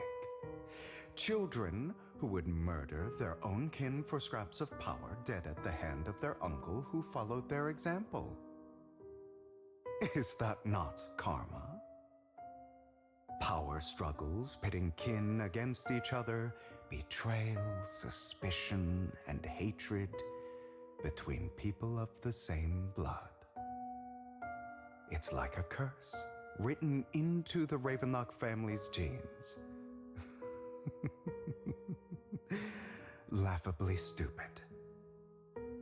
Don't forget, my dear, that the same blood flows through your veins.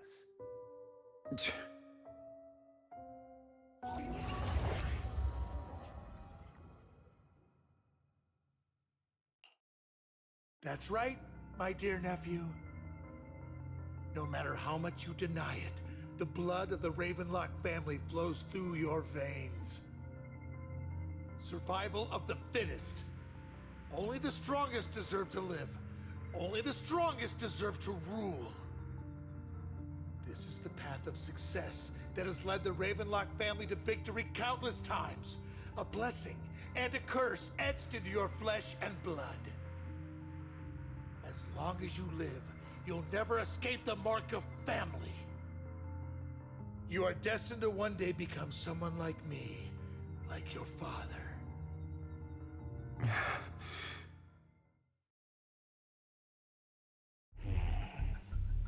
Is that fear I sense? I can see you trembling. Why does the Ravenlock bloodline terrify you so? I won't become like my father. Never. You won't become a failure like him. So relax. Our power eclipses him, and so does our ambition. So, do not deny your own desires. Do not resist your own ambition. This is the talent you were born with. The best gift fate has ever given you. Admit it. Deep within your heart lies a spark, yearning to ignite a raging inferno that will burn everything down. And I am that spark.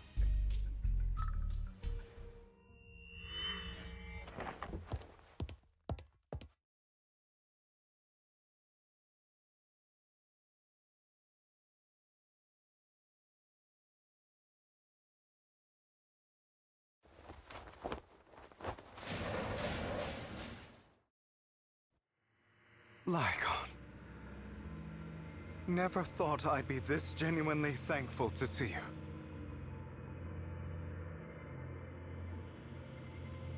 Seeing you means this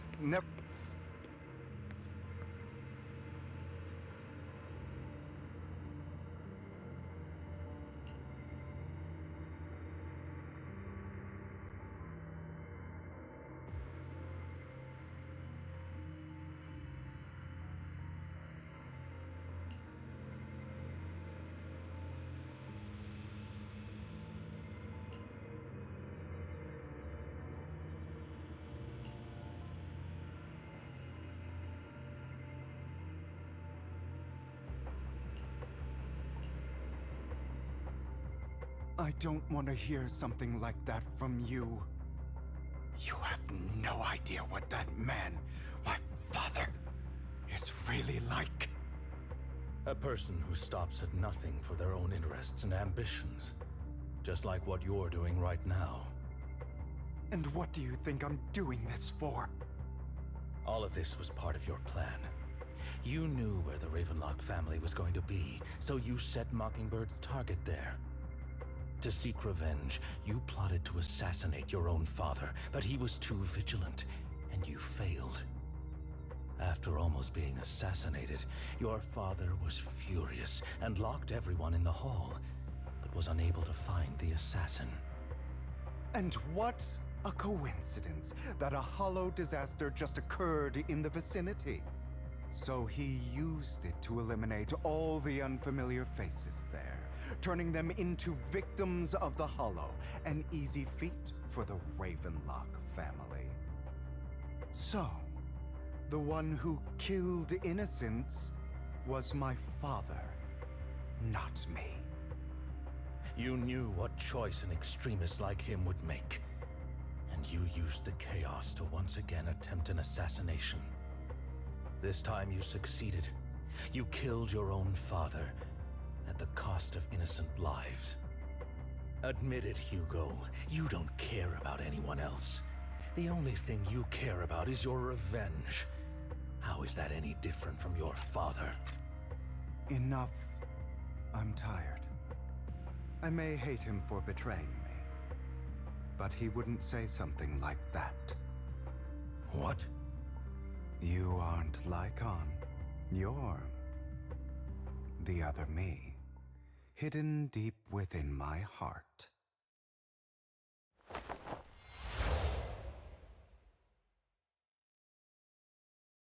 I've been waiting for you, my dear. It seems you've already grown accustomed to this place, even turning the tables on me. Just as you said, you are me, and I am you. There's no such thing as having an advantage over oneself. We are ultimately one and the same, forever inseparable. Then you should know what I want to say. When you and Lycon split, you didn't even try to clear up the misunderstanding, didn't deny or argue against what he said. Because you realized that deep down, he was right about you. You just hadn't acted on it yet. Some people live only to bring more suffering into this world. Sometimes, murder is what brings justice back into this world. For that, I must stain these hands in blood. That's right. Just like what you said before you faked your death. Were those words really just an act? To slay the dragon, you must first become one with sharp claws, rending fangs, and strength enough to destroy anything. You know the truth better than anyone. If you hadn't hesitated, and instead seized the first opportunity to kill your father, none of what followed would have happened. Innocent civilians wouldn't have died. your partner wouldn't have lost an eye and both legs trying to save people. And Mockingbird would have never gotten to that point. You can save more people. Save good people. Save more lives than the evil ones you take. I've spent countless hours in regret over that incident. So why not submit to your true nature? You want to be the judge, jury, and executioner of this world. And you can. I wasn't responsible for Father's death. The true mastermind is my uncle, Hartman. His schemes to kill the head of the family were all so he could take control. Mockingbird was simply unlucky enough to get caught up in it. So, for a behemoth like the Ravenlock family, with its roots so deep, a single person's death, regardless of who that person is, wouldn't change anything. Of course, whether it's Topps, the Mayflower family, or even the entire world, it's actually all the same. I refuse to be dragged down by pointless hatred any longer. You foolish, stubborn idiot. Do you understand the power of hatred? Have we not come this far precisely because of it? Or are you going to follow Lycon and Jack's twisted logic? Come on. You don't actually trust anyone? Otherwise, why would you hide this whole scheme of faking your death from them?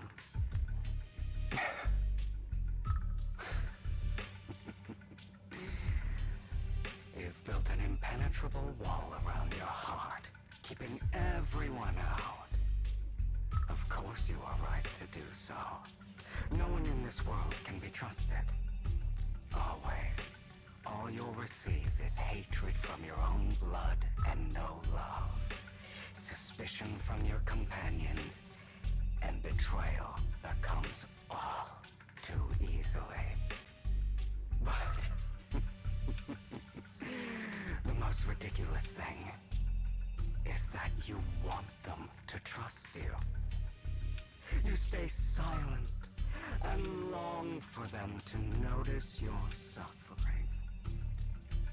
You yearn for your companion's understanding and trust. Idiot. That's why you are incapable of exploiting them for your own ends. You care about their safety even more than your own. But remember, only the weak need companions. And we are children born from hatred. We are different from them. I will never be like them, and I don't need to be. Come, let me show you what powers we can wield. But you are me, and I'll never lose to myself.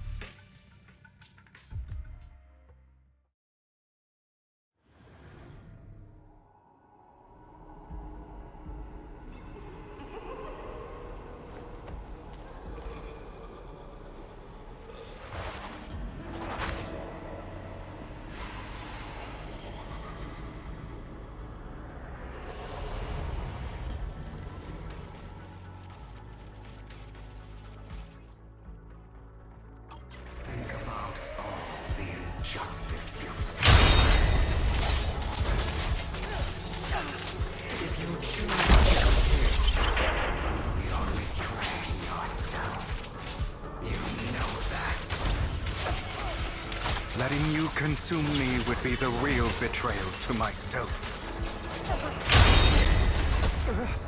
It's better.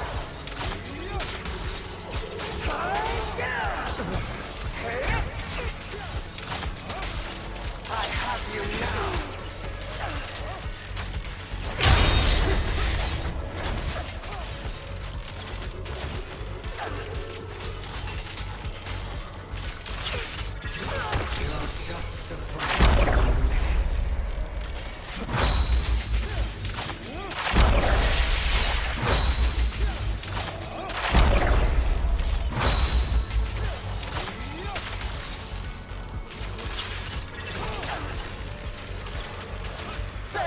for mercy.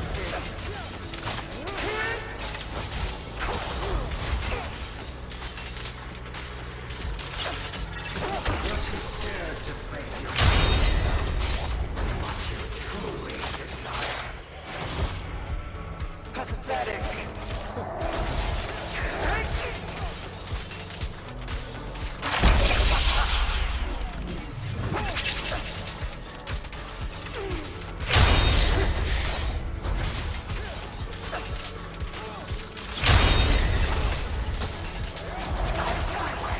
Prostrate yourself before the abyss.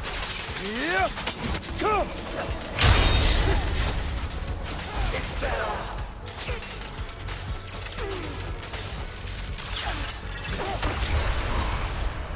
Are you trying to kill me? You think you can just get rid of me?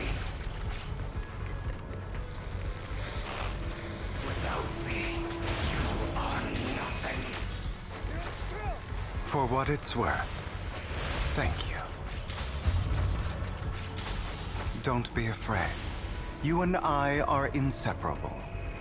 You're part of me, just as I am part of you. Fancy words won't change anything. No. It's not just platitudes.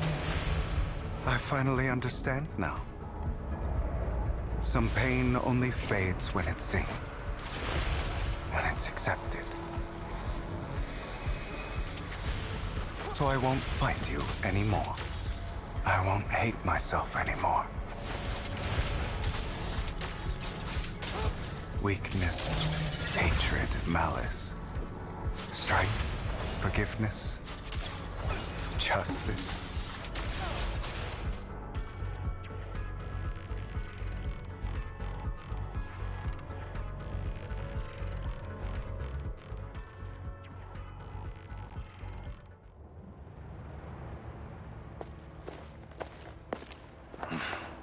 Hugo, it's time.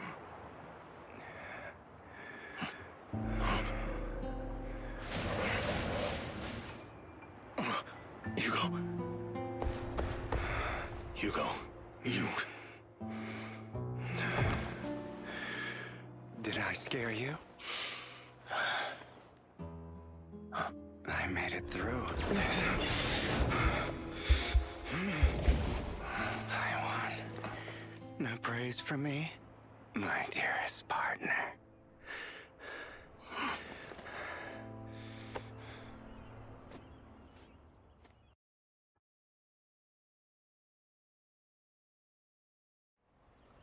This is just like what I saw in my dream. Ah, my former partner. You're still as punctual as ever. Are you sure you're fully recovered? How about we fight? And I'll show you how recovered I am. I refuse to fight someone who is in need of medical attention.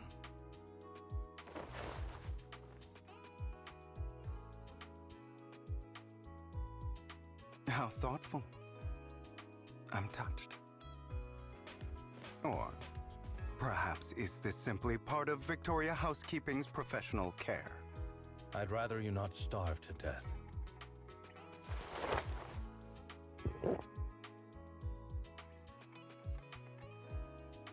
Not to your liking. I'm fairly certain this is the same kind as before. No.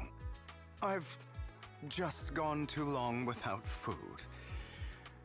It feels a bit uncomfortable. Either way, thank you.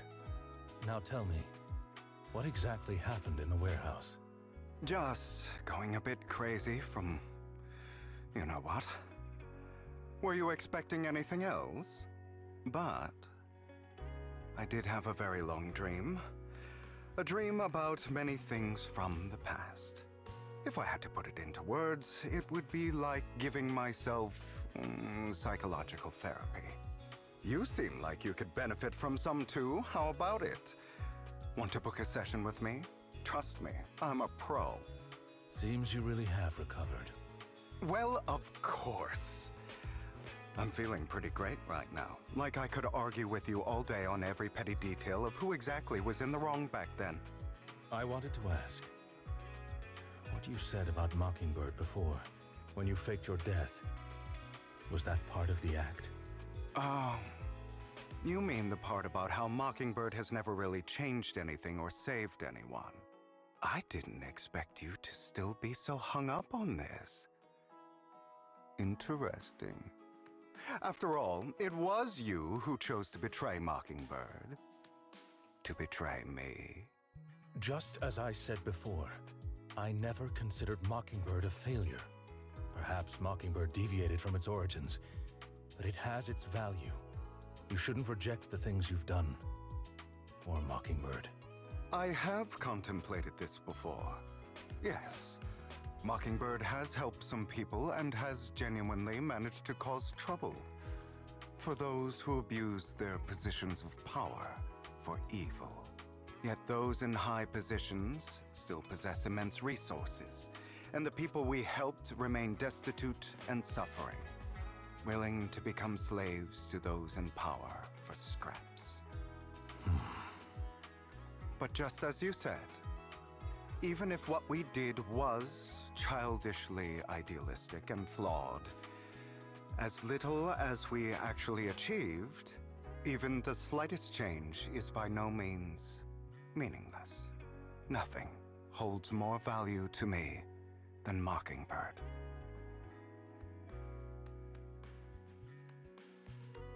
All right, let's catch up later. I still have things to do and need to wrap up my plan. I thought you would rest up first. As much as I would prefer that. My dear uncle and the Exaltist fanatics likely would not give me such an opportunity. If all has gone to plan, the fish will have taken the bait already. And if everything goes very well, I'll soon have solid evidence of the Ravenlock family's crimes. Well then. Thank you for your assistance, former partner. Let's part ways here. I'll go with you. Lycon, surely you don't think that because I just recovered, I'm too weak to deal with those useless fools. Hartman's actions will disturb the safety of New Eridu. As I serve the mayor, I should intervene. Very well, whatever. Let's go. And don't slow me down.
I'm sure you've heard about the missing workers from companies under the Ravenlock family, too.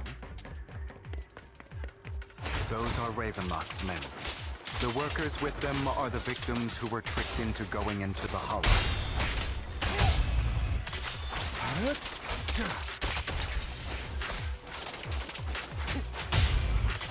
Come on, let's get them out of here.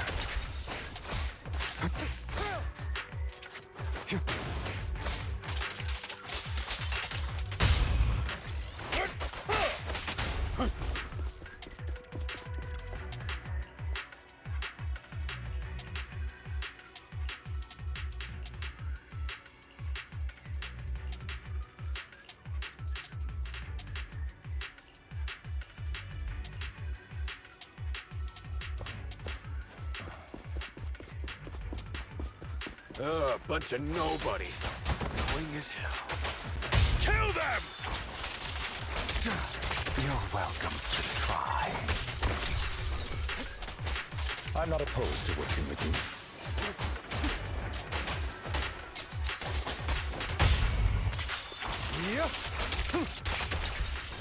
Yep. In position. More workers here.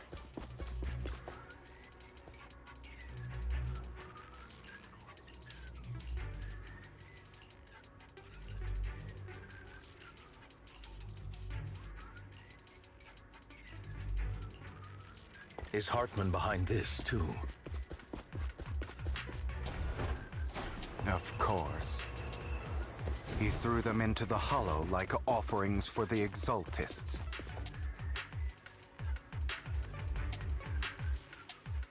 There's more over there. Let's hurry. It's different this time. Don't rush in. Let's listen in on what they're saying first. I still need more direct evidence to ensure the plan is absolutely foolproof. The compensation you promised, it's all real, right? All we have to do is follow you into the Hollow for some simple tasks, and you'll give us a huge sum of dennies. It sounds real suspicious. Shut your trap. You keep yapping and asking questions. If this is all so suspicious, why were you so eager to sign up for it? Because I don't have a choice. My daughter was previously caught in the Hollow disaster and suffered severe corruption. The treatment costs have completely drained our family's savings. So that's why... It's the same for me. A serious illness at a senior age. I need the money.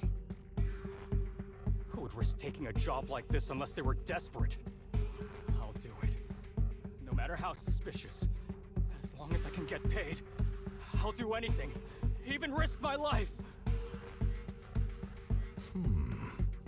Wait, you people from the Ravenlock family, you're part of a big company in Tops. You wouldn't go back on your word, right? Don't worry, you'll get every denny you were promised. But before we start, you all need to take this medicine first. Bro, should we really be doing this already?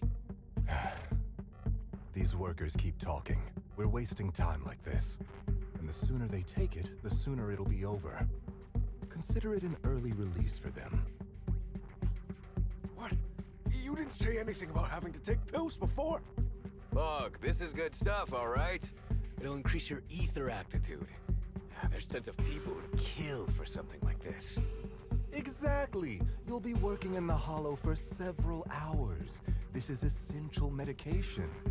You have to take it before we continue. If you refuse, then you can forget about the job. Of course, you won't receive the compensation either. Lycon, what are you doing? Rescuing those workers, of course. There's clearly something off about those pills. We can't let them take them. Now is not the right time. As I said, we need more evidence to ensure the plan works. And as I said many years ago, you can't exploit innocence to achieve your goal. So that's how you see it.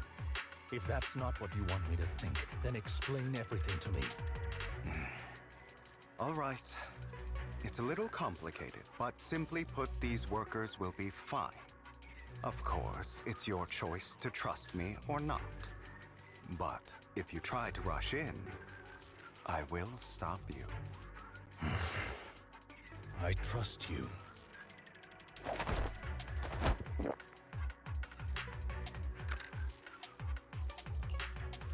All right. That's the evidence. Now we can go and beat them into the ground as much as you want. Don't forget, you owe me an explanation. Also, don't overdo it and kill them. Even if they're the worst of the Ravenlock family. All right, Your Holiness, Saint Lycon. Who the hell are you?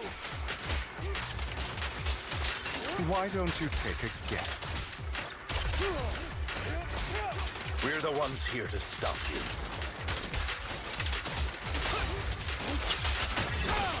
Your legs? To be honest, I think I prefer the way you used to fight.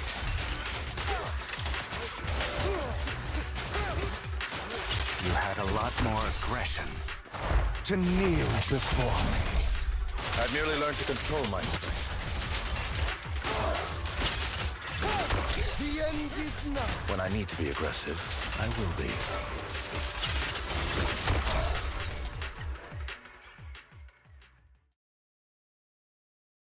God damn it! Who the hell are you? How dare you mess with the Ravenlock family? Ravenlock. Savor the name while you can, for it will soon cease to exist. What's that supposed to mean? It means exactly what I said. I think this might be good for you. Sever your ties while you can. You still have a chance to walk your own path. The family's honor comes above all else. Is that really what you think? I saw the compassion on your face just now. You're not from the main family, right? That's why you were assigned to these trivial tasks. But in reality, there's no need for you to keep playing this boring game for them. I don't have a choice. From the moment I was born into the Ravenlock family, You always have a choice, if you're willing to act. All right, let's end the small talk here.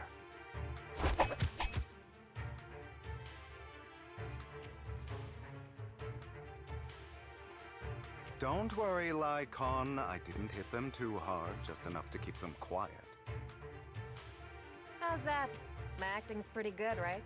As always, a certain someone should take some lessons from you. I'll leave the rest to you then. Okie dokie. Okay, now can you tell me exactly what's going on here? As you can see, that worker just now was actually an informant of mine. The pills were swapped out with vitamin tablets.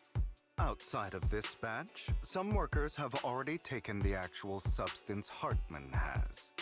But rest assured, the antidote for it is already in development. I found the best in the field to help, and with the data I collected before, we should have results soon. I wanted to ask. The reason you decided to lock yourself in a room and endure the effects of the drug, besides getting evidence, it was also to collect data on this drug in order to create an antidote, correct? It seems you're not completely beyond hope. I thought you were just being stubborn. Sometimes I wonder if you know me at all. Then, I have one last question. Why did you never tell me any of this back then? The truth is, I heard everything. That entire conversation between you and Jack. Before he passed away in that small attic. When Jack called you aside and gave you those warnings. When he told me you might go down the wrong path? That's right. You never said anything. What would I even do? Scream and rage over your suspicions, or get on my knees and beg for you to trust me? You know there's no way I'd allow myself to do such a thing. Besides, back then, even I was confused about myself. Jack, he... It's all in the past. You don't need to explain anything to me. Enough. We should get going. If we're going to reminisce over the past, we should find a more suitable location.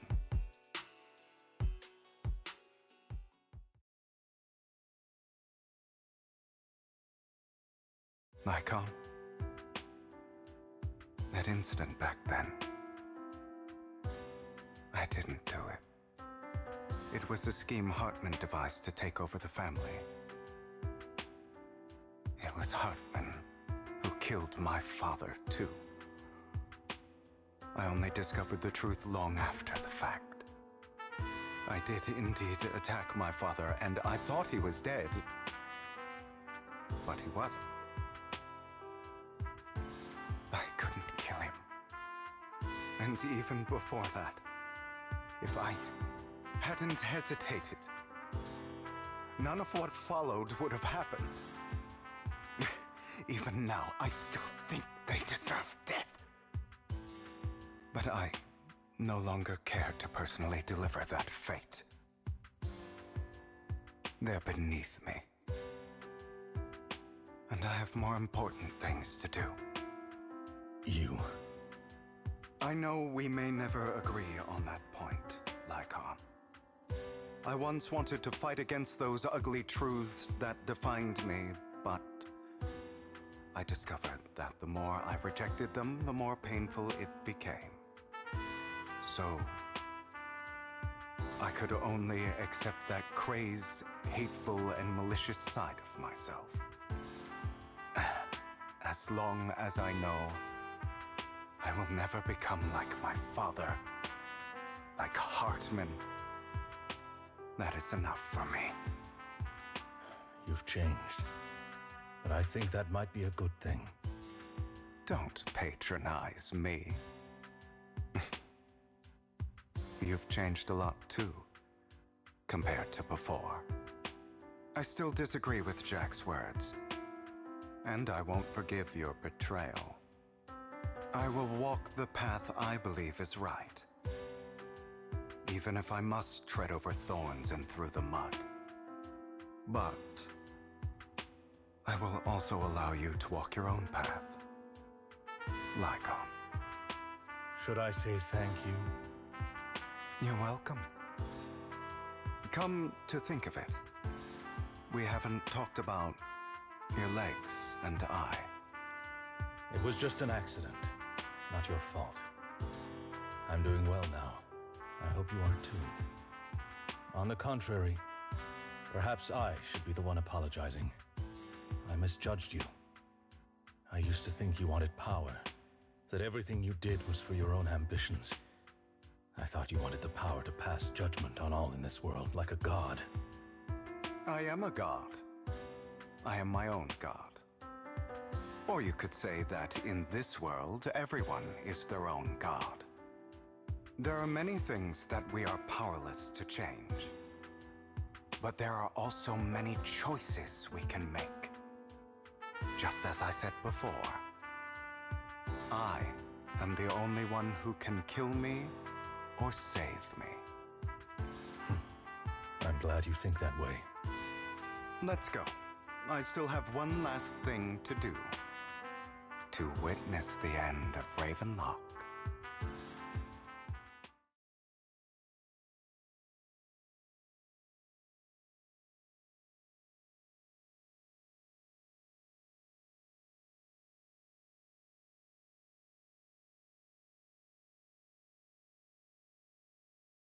You really think you can take my place if I die?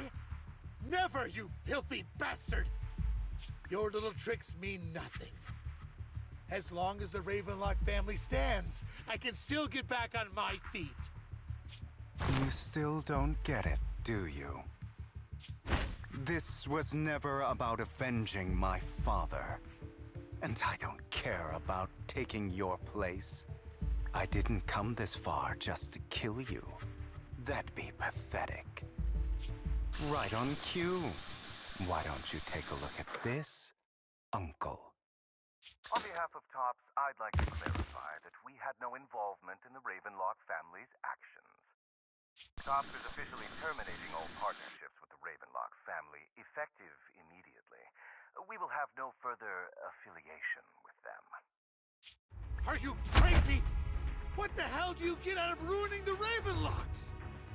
You want to be a petty thief forever? Thief? Oh, Uncle. Allow me to reintroduce myself. I'm the name people whisper about.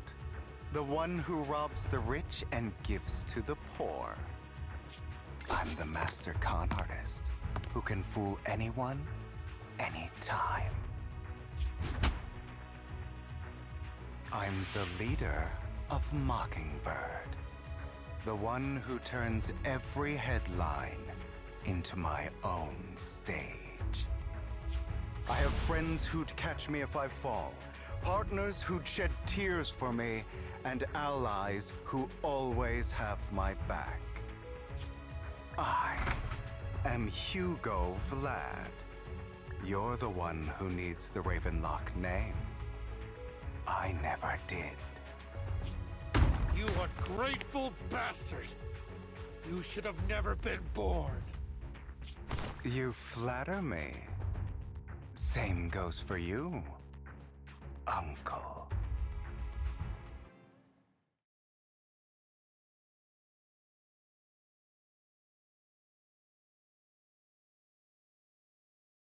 You've done well, Vivian. You had better give me an explanation. And here I thought this would be a touching reunion. What's with all the anger? Hugo, I'm a member of Mockingbird too, and I mourned your death. Listen, Vivian. I don't want you or the people you cherish to get caught up in danger because of me. I've always been selfish, so I don't hesitate to use you all as variables in my plans. But it is because I am selfish that I also don't want my failures to affect my treasured companions. In any case, if you were in the same position, would you not make the same decisions? Lycon's taking care of everything outside. We should go.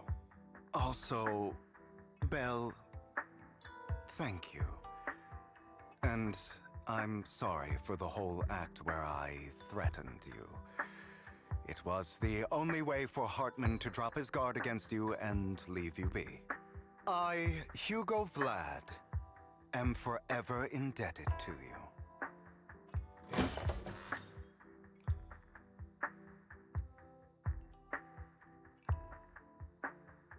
Master Proxy, although it is late, there is some important intel that I must give you now.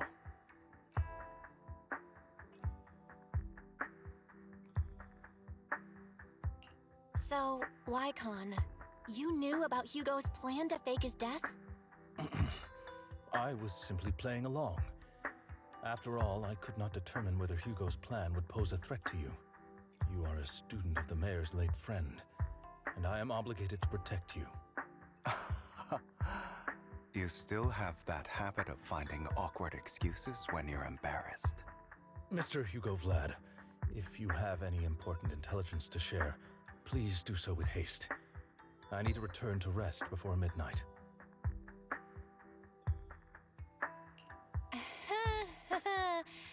You two sure are close. For the sake of a certain old fossil's sleep schedule, I'll keep it brief. I learned from Camille that Dina intends to embed the sacrifice core into the sacrifice. Apparently, it will make the sacrifice much stronger. Sacrifices created this way will not retain their minds and will indiscriminately attack all living beings, including their creator. So the Exaltists don't do this. It would bring them no benefit. But Dina's concoction can control people's minds. If a person takes the pill and is injected with the serum Landon left behind, the sacrifice would be under its creator's control.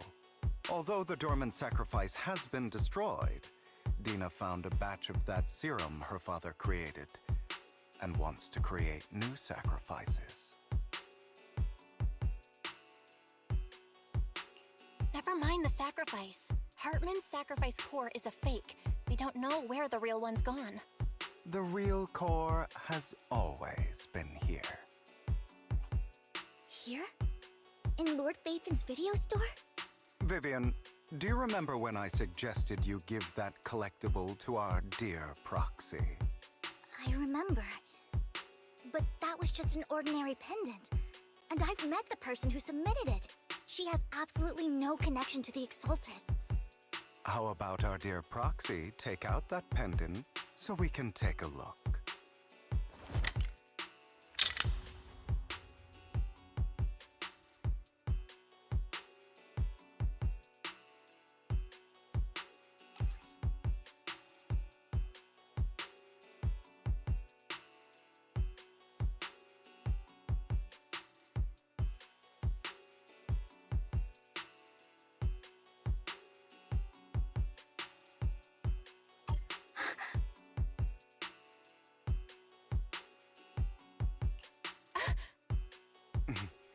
I'll take your surprised expressions as a compliment for my little trick.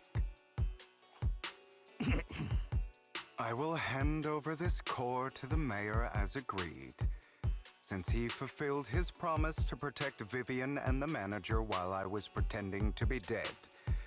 I won't go back on my promises. No wonder the mayor would promote rhetoric favorable to Mockingbird. I can't believe I thought he was actually being sincere. Since we have the sacrifice core, all we have to do now is stop Dina from using innocent people to make more sacrifices. Yes, and we need to destroy the last batch of Landon's serum. Hopefully with no options left, Dina will give up her obsession. All right, that's the important stuff. I'm going to go and confirm where Landon's serum's been stashed. I'll contact you again once I have something.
Landon's stash should be somewhere nearby.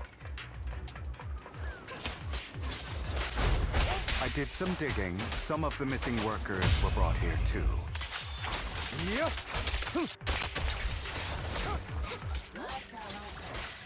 Dina's getting ready to make her move. Position. Don't worry, we'll clear them out.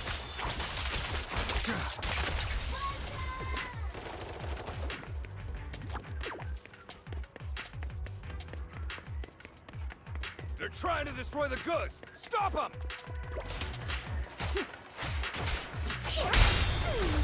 We need to take care of the guards first.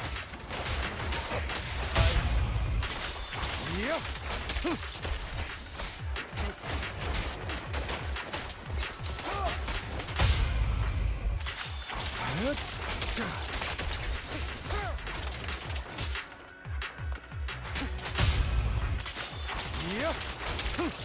Some of the serum is stored in this warehouse.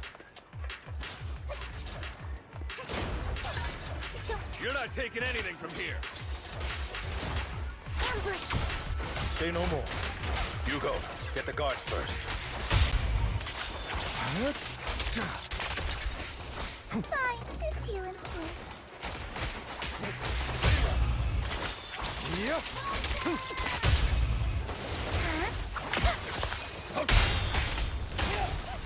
What? You just stepped into your own graves.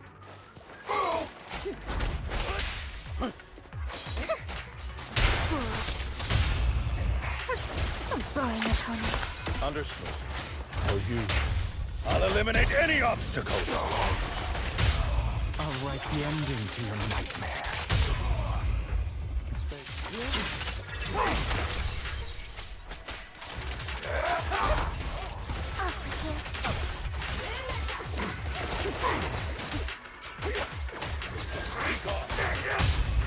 Truth is a beloved fairy tale. I'll take you.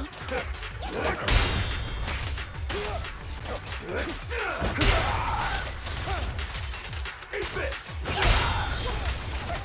In position. I'll write the ending to your nightmare. Prostrate yourself before the abyss. More of Landon's serum survives than expected.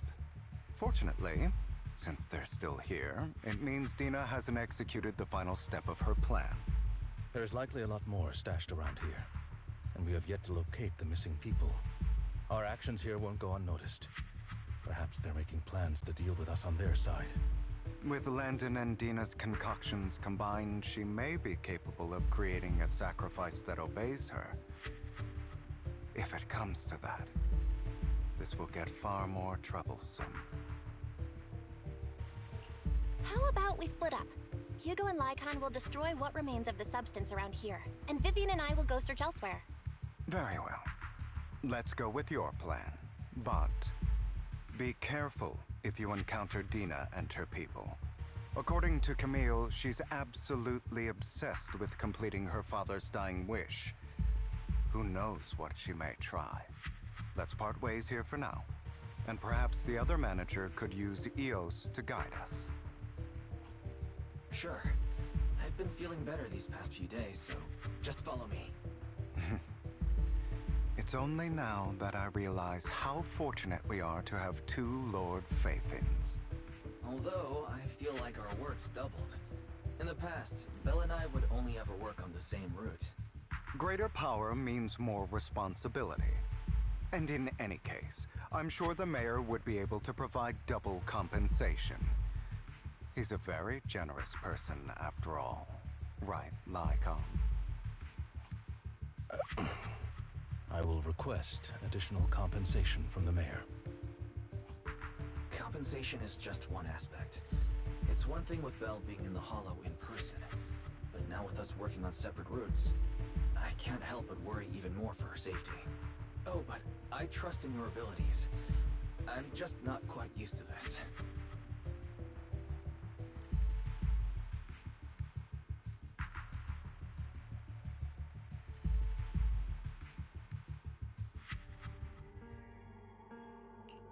This is the future I saw. Lord Payton.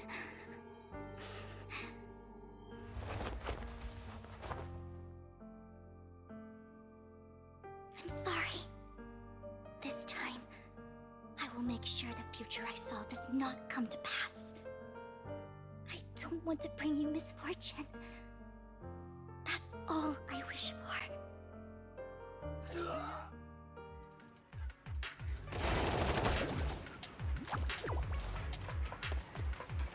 Leave this to me, Lord Payton.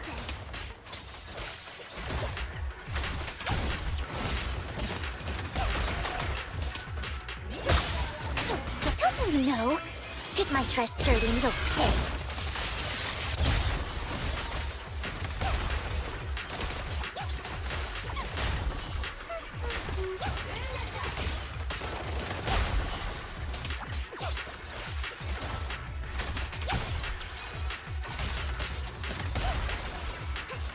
Don't touch me. Lord Payton, there might be more serum here. How dare you steal from Lady Dina! I'll try to go easy on you. No promises.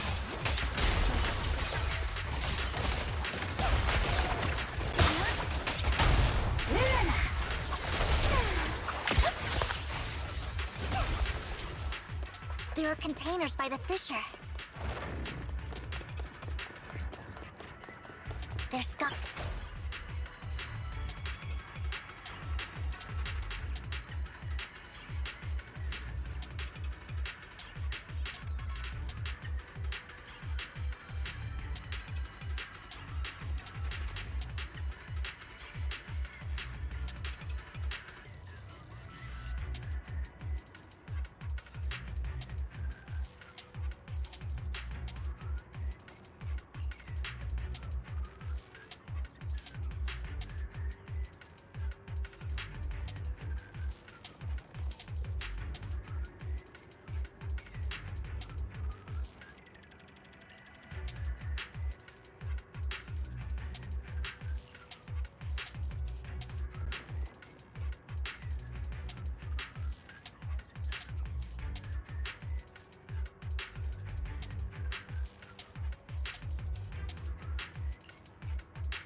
It must have been tough for you to find this place. Vivian, if you had stayed out of it, I wouldn't be so eager to get rid of you. Those people have been taken to safety. You're all out of options. They're just mere test subjects. So what if they get away? There will always be people consumed by greed. And therefore, they will come willingly to me. In any case, what are a few sacrifices in comparison to the completion of Father's grand ambition? Dina, you deceived those people. They didn't come willingly to you. You tricked them, just like Landon did back then. Deceived? Father gave hope to those who had everything taken from them by the Hollows. Vivian, you once rejoiced at the hope Father offered you, too. Before Father took you in, you were no more than an omen of disaster that no one wanted. It was Father who gave you shelter and a purpose for existing. Do you remember the first time you bestowed a blessing under Father's guidance? How did you feel when that person looked at you with adoration and gratefulness? That was the first time you felt hope. Like your existence had a purpose, right? Don't forget that it was Father who, through what you call deception, gave you hope. And you, what have you done? You basked in Father's attention and everyone's adoration, only to destroy everything. Do you think that by leaving the Exaltists, those people will live better lives? Of course not. Those who suffered under the Hollows will only continue on as walking corpses, without the hope Father gave them. Do you really think you're some sort of savior, Vivian? In the end, you're just an ungrateful brat who brings misfortune to those around her. It was you who destroyed everyone's hope. Not everyone wants to live in false hope, Dina. You say it's because of greed that people willingly become your sacrifices. Perhaps those people aren't entirely virtuous. But that greed is just wanting to live a better life beyond the Hollows. What you and Landon have done was never about giving people hope, but exploiting it. Stop lying to yourself. Deep down, you know what Landon did was cruel. No. Back then, when Landon wanted to inject you with the serum, the fear in your face was as plain as day. I saw it all clearly. If all of this is as righteous as you claim, then why did you make such an expression, Dina? Don't look at me with such pity! Father did nothing wrong. All of this is to make something of the Hollows other than disaster. That's everyone's only hope. Dina, it's not too late to stop. Stop living in this lie. You know what would happen if a sacrifice loses control and escapes the Hollow. It's not the Hollows that are to blame for those people's deaths, but the hope you keep talking about. That will cause more despair and claim more lives. That is merely the necessary sacrifice to accomplish a greater goal. No one deserves to be a sacrifice. Your hypocritical magnanimity disgusts me. I can always go and get more test subjects if they've escaped. And I will be able to replicate Father's serum with enough time. With you gone, I'll be able to complete Father's gift to the Creator and fulfill his last wish. Camille, release the failed subjects.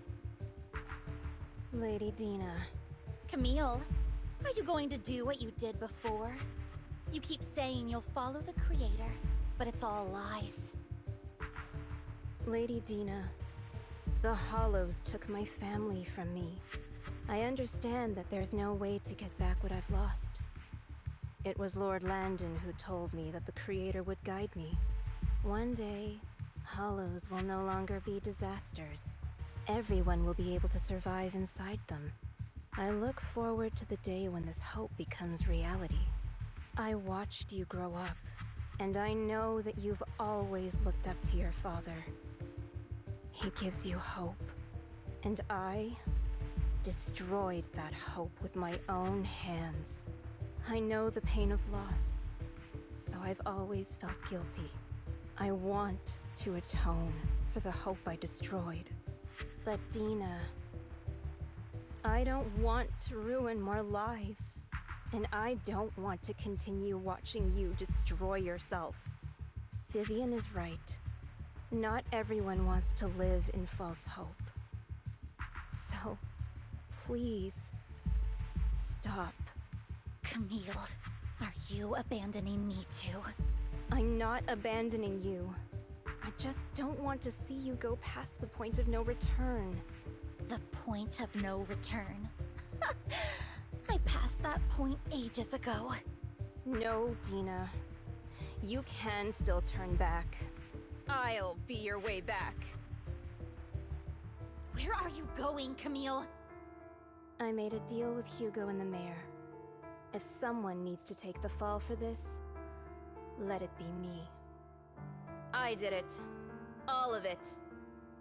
I've been forcing Landon's only daughter, Dina, to research how to create sacrifices. I colluded with the Ravenlock family for my own gain. Everything Dina did was under duress. Since I've kept her captive for so long, she doesn't have the skills to survive as an independent member of society. She'll need a caretaker and teacher. Someone who will look after her and educate her. No! I refuse, Camille! I refuse to accept this!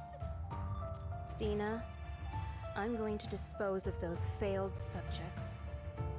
I won't allow it! You'll die! I won't allow it! You can't leave me. I command you! You've always followed my orders, and you will follow them now! It wasn't your orders that I've been following. My younger sister, who was stolen from me by the Hollows, also had such beautiful red hair. When Landon told me the Creator could bring me hope, you were standing there, right behind him. I was certain, then and there, that this was the hope the Creator had given me. Start over, Dina. You still have so long, so much time. You'll make friends, find people who love you, and make many beautiful memories. That's not what I want! Camille, you're not allowed to die! I won't allow it! I won't allow it! Goodbye, Dina. And I'm sorry, Vivian. I'll leave the rest to you.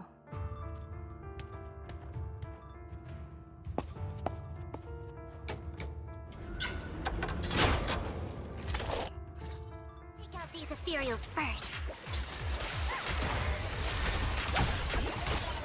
Can't let Camille's efforts go to waste.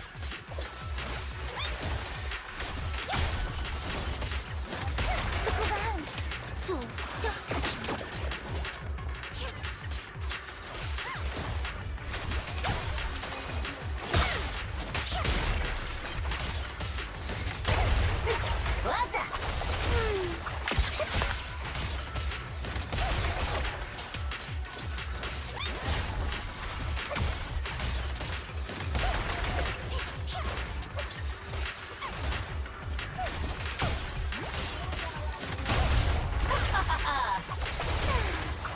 Let's go after Dina, Lord Phaethon.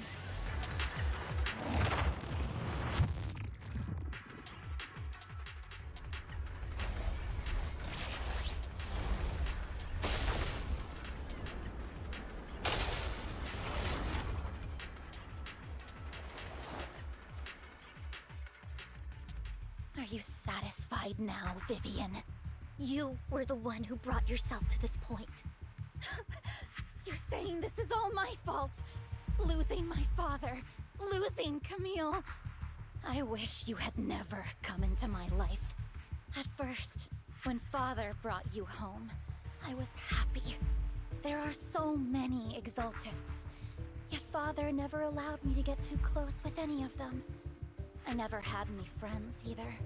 But when father brought you back, he told me to take good care of you. That you were my first friend.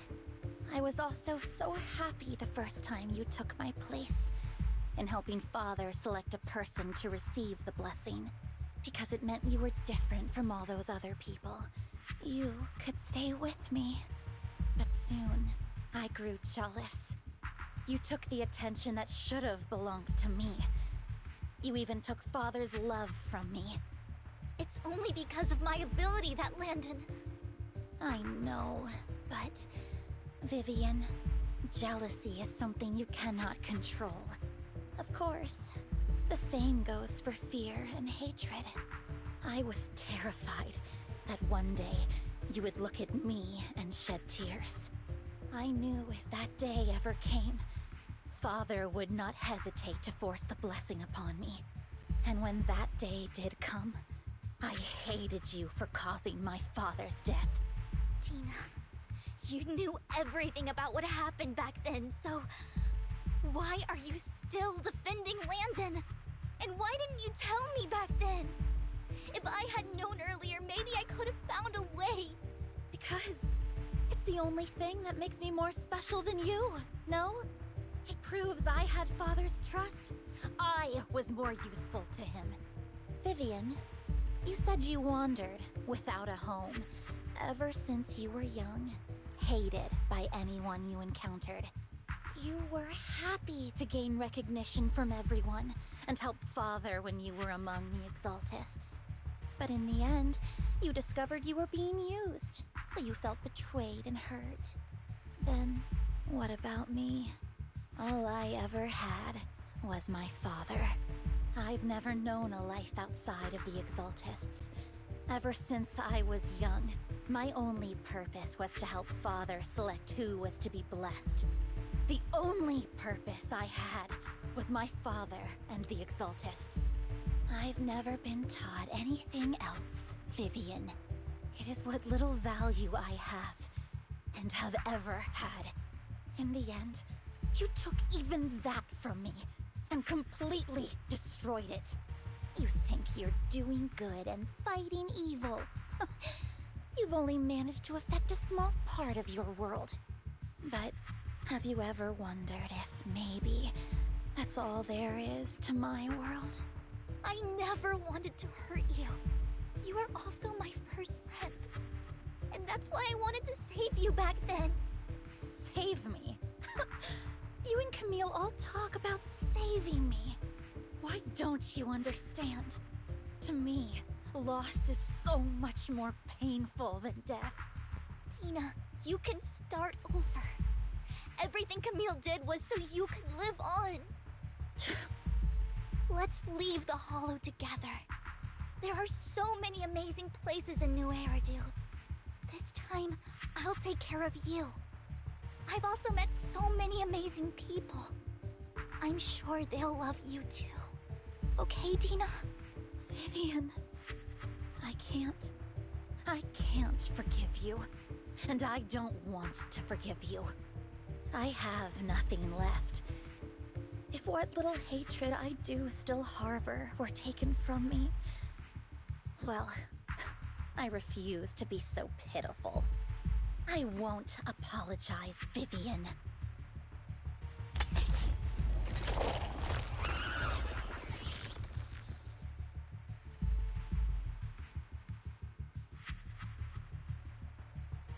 I don't want to hate myself, so I can only hate you for killing my father, and hate Camille for leaving me.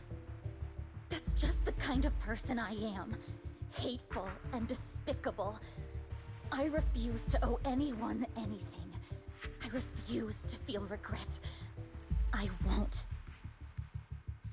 Vivian, I will keep hating you. I will take all who are precious to you.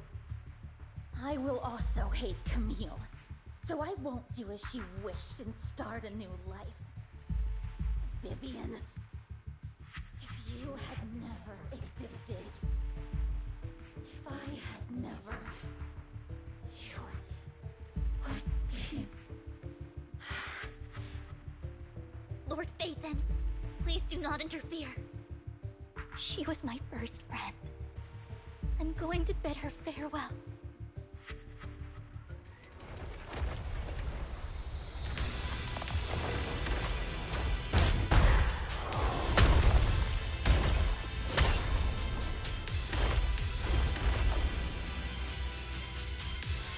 Dina, soon, pain will be over. Lord Phaethon, don't come any closer!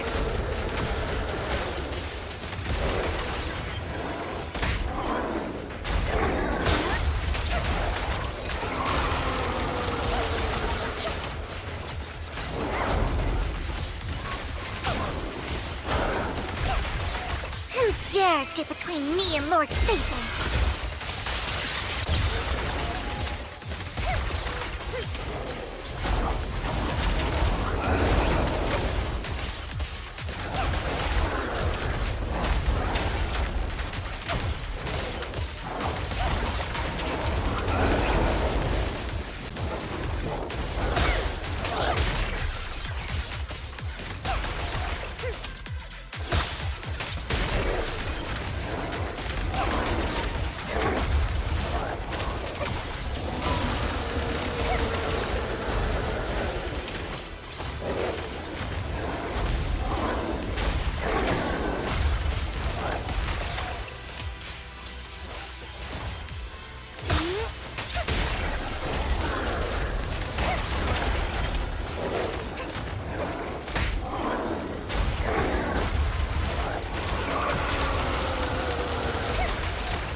What happened?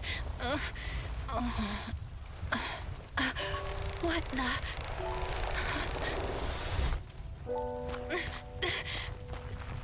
Vivian! Belle, don't come near me. This is my own choice.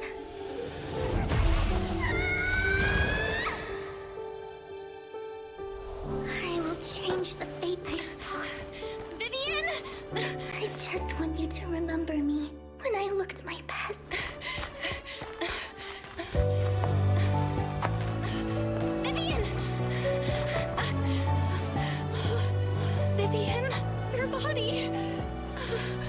sorry you had to see me like this, but I don't want to be the one that only brings misfortune anymore. No, please. No. It's so warm, and the night is beautiful.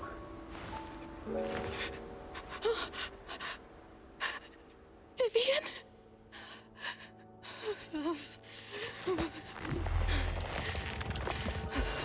No. It can't end like this.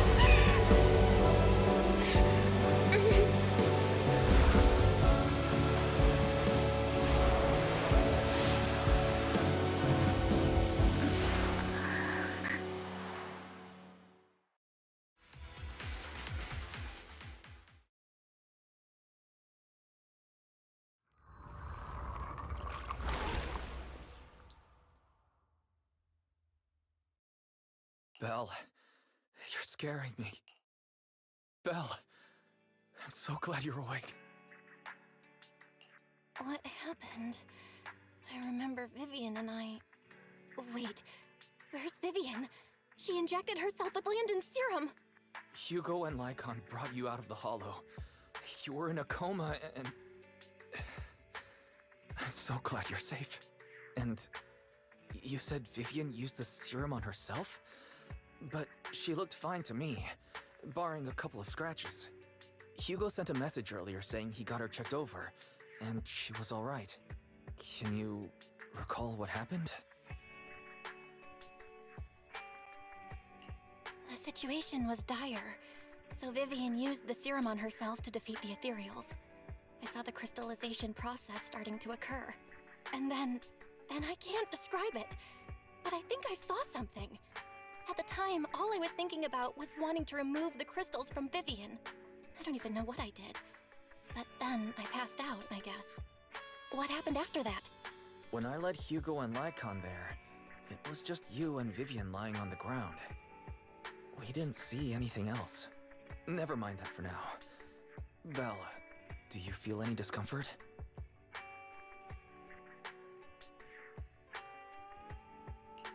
Just a bit dizzy.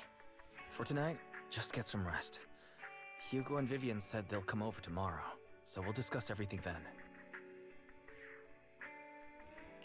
Okay. Good night then.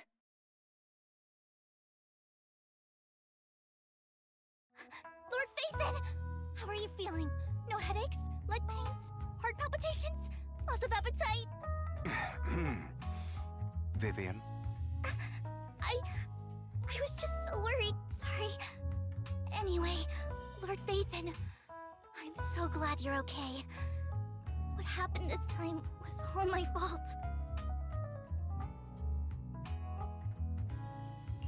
You only became an ethereal to defeat Dina. If it weren't for you, neither of us would have made it out alive. So, what happened? Belle said she saw the crystallization process start, but I didn't see anything through EOS. Hugo, Lycon, did either of you guys see anything strange?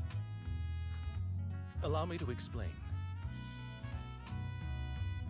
Miss Vivian told us what happened after she awoke, and the mayor arranged a full medical checkup for her. Based on the results, Miss Vivian indeed shows mild corruption sequela. But if the crystallization process had already started, the lingering effects should be far more severe. To be precise, if the process had already reached the point of mass surface crystallization, it should have taken no time at all to become an ethereal. So, the mayor theorizes that it was the etheric energy within Master Proxy's body that affected Vivian's condition and the surrounding etheric particles, causing Vivian's corruption to recede. Essentially, corruption is a reaction between the etheric particles inside the body and in the surrounding environment. Therefore, it's not necessarily irreversible, just that currently our mainstream method of defense is prevention. How come I didn't know I had this ability? How's it even possible for me to influence other people's etheric particles? That makes it sound like I can manipulate etheric energy at will. Master Proxy, you are special. This is a gift your teacher left you. Our teacher? So this has to do with her? I don't know all the details, so I cannot explain everything to you. My apologies. However, Miss Yixuan might be able to answer some of your questions. She will visit you sometime soon, so please feel free to ask her any questions you may have. She has quite an eccentric personality. If she causes you any inconvenience... If she causes trouble, can I file a complaint about her to you? Master Proxy, you have always been a people person, so I trust you will handle things just fine. That just makes me more worried. In any case, the mayor has asked me to give everyone his most sincere gratitude. Unfortunately, the mayor could not come personally, but has promised everyone a favor. Provided it's within his means, he will offer his unconditional assistance once. There is no time limit on this favor. Unconditional, What if I wanted his position as mayor? If that is what you desire, then the mayor and his subordinates will be first in line to vote for you in the next election. As for the other votes, you'll have to work for them on your own. But should you assume office, I hope you take full responsibility for handling all day-to-day matters and lead by example. By sheer happenstance, the mayor has provided you with a copy of his current assignment, the City Waste Sorting and Processing proposal. Old fox. Well, can I request Lord Phaethan's...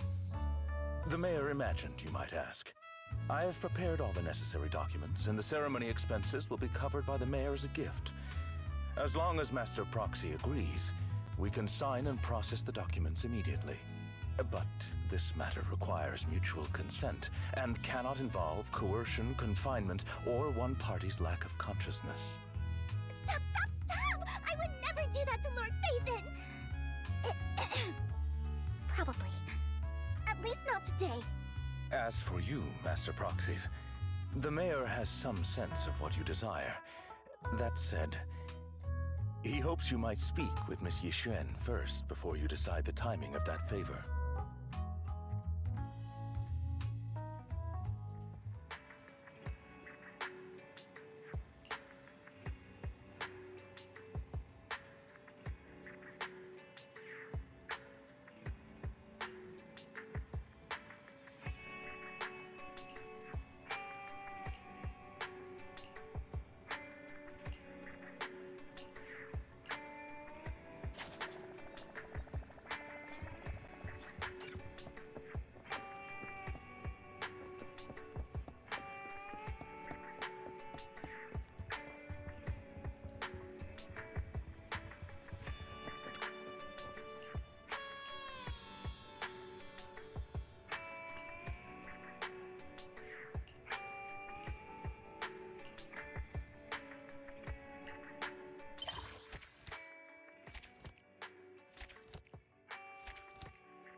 I did not expect that such a spiritual entity would exist here. It appears this street is a geomantic gem. A spiritual entity?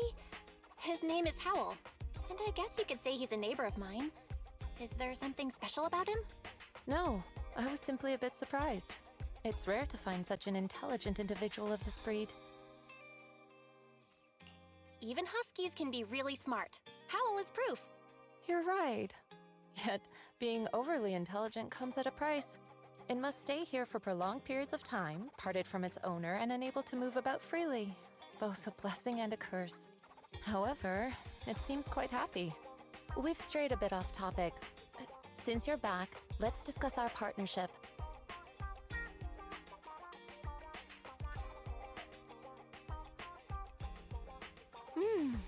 Nice job.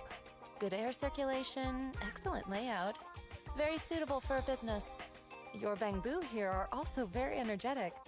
It seems your fortune is good when it comes to wealth. Didn't expect you to understand feng shui. Thank you for your blessings. But who exactly are you? I suppose this is our first official meeting since parting ways in the Hollow. Now that both of you are present, allow me to reintroduce myself. My name is Yi Xuan, a mystic from Yunquei Summit. Wait, mystic? Like those people in movies who can tell your fortune and go around blessing people? This is my first time meeting one in real life. But what's Yunquei Summit? Just an ordinary sect of the mystic arts. Our disciples travel all across New Eridu and sometimes collaborate with authorities. Currently, I'm affiliated with the Hollow Investigative Association. Right now, however, I'm here to discuss a partnership in the name of the Mayflowers. So, what sort of partnership are we talking about? I have reviewed the documents provided by the Mayflowers. You previously underwent an implant surgery. After recent adjustments, abnormalities occurred. These abnormalities bear resemblance to the craft practiced by us at Yunquei Summit. If you are willing, I can teach you how to better control your abilities. To better control my abilities. It sounds great, but there's no such thing as a free lunch. Since you're willing to teach us your craft, Shifu, you must want something in return, right? That's right. Mayflower will have you join me for some investigations. Looking at my divination results, this will be a complicated and very likely dangerous matter. He's still going over the details, but should have more information for you soon. You can wait until then to decide.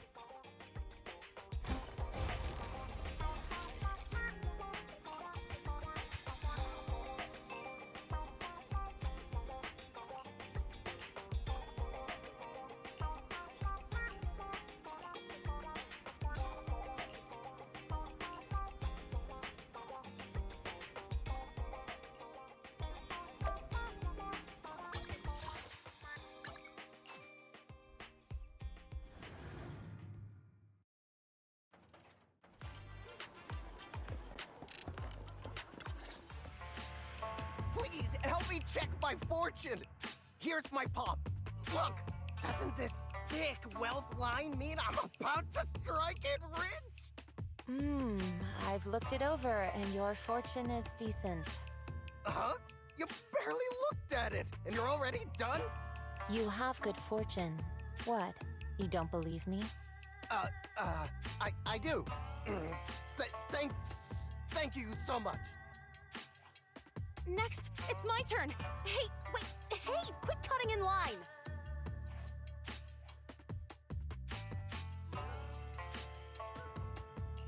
So, this is where you were. Who are all these people? You're here, Belle? I decided to take a break. I didn't expect so many people to come seeking my divination services. Don't worry, I need no more than a simple spell to solve this matter.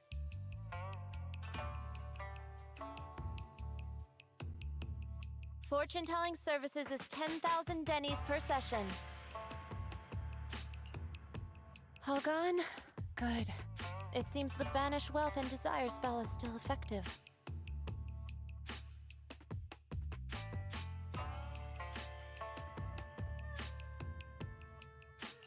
Banish wealth and desire? That's a spell? This isn't the kind of craft you said you were going to teach us, is it? Our video store has a business license, and we'd get complaints if we charged unfair rates. Of course not. This is just a trick to deal with trouble. I'll take my time showing you the true craft of Yunquei Summit. For now, let's find that shop.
Yishuan Shifu. The store is right up ahead. Yes, this is the place. Ah, this is the one.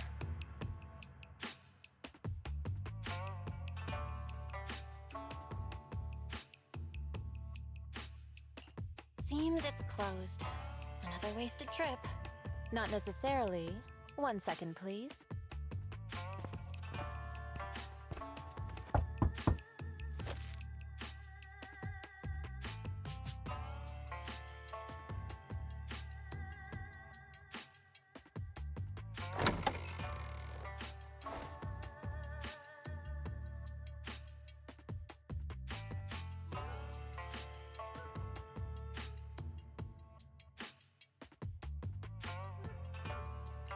Huh? Is there someone inside? Relax. The boss prefers to do business with people they know. They like their peace and quiet, so they rarely open for customers. I'm an old acquaintance and just wanted to retrieve something.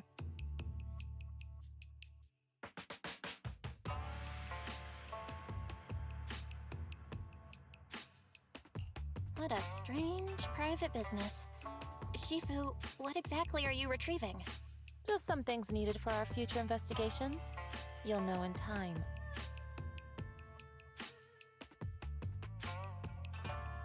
Really? Shifu, I feel like you're always so mysterious. Rest assured, I'm not hiding anything from you. It's simply because the correct time has not yet arrived, so there is no need to rush. Since we've already obtained what we came for, let's part ways here. There will be plenty of time in the future. We will certainly meet again.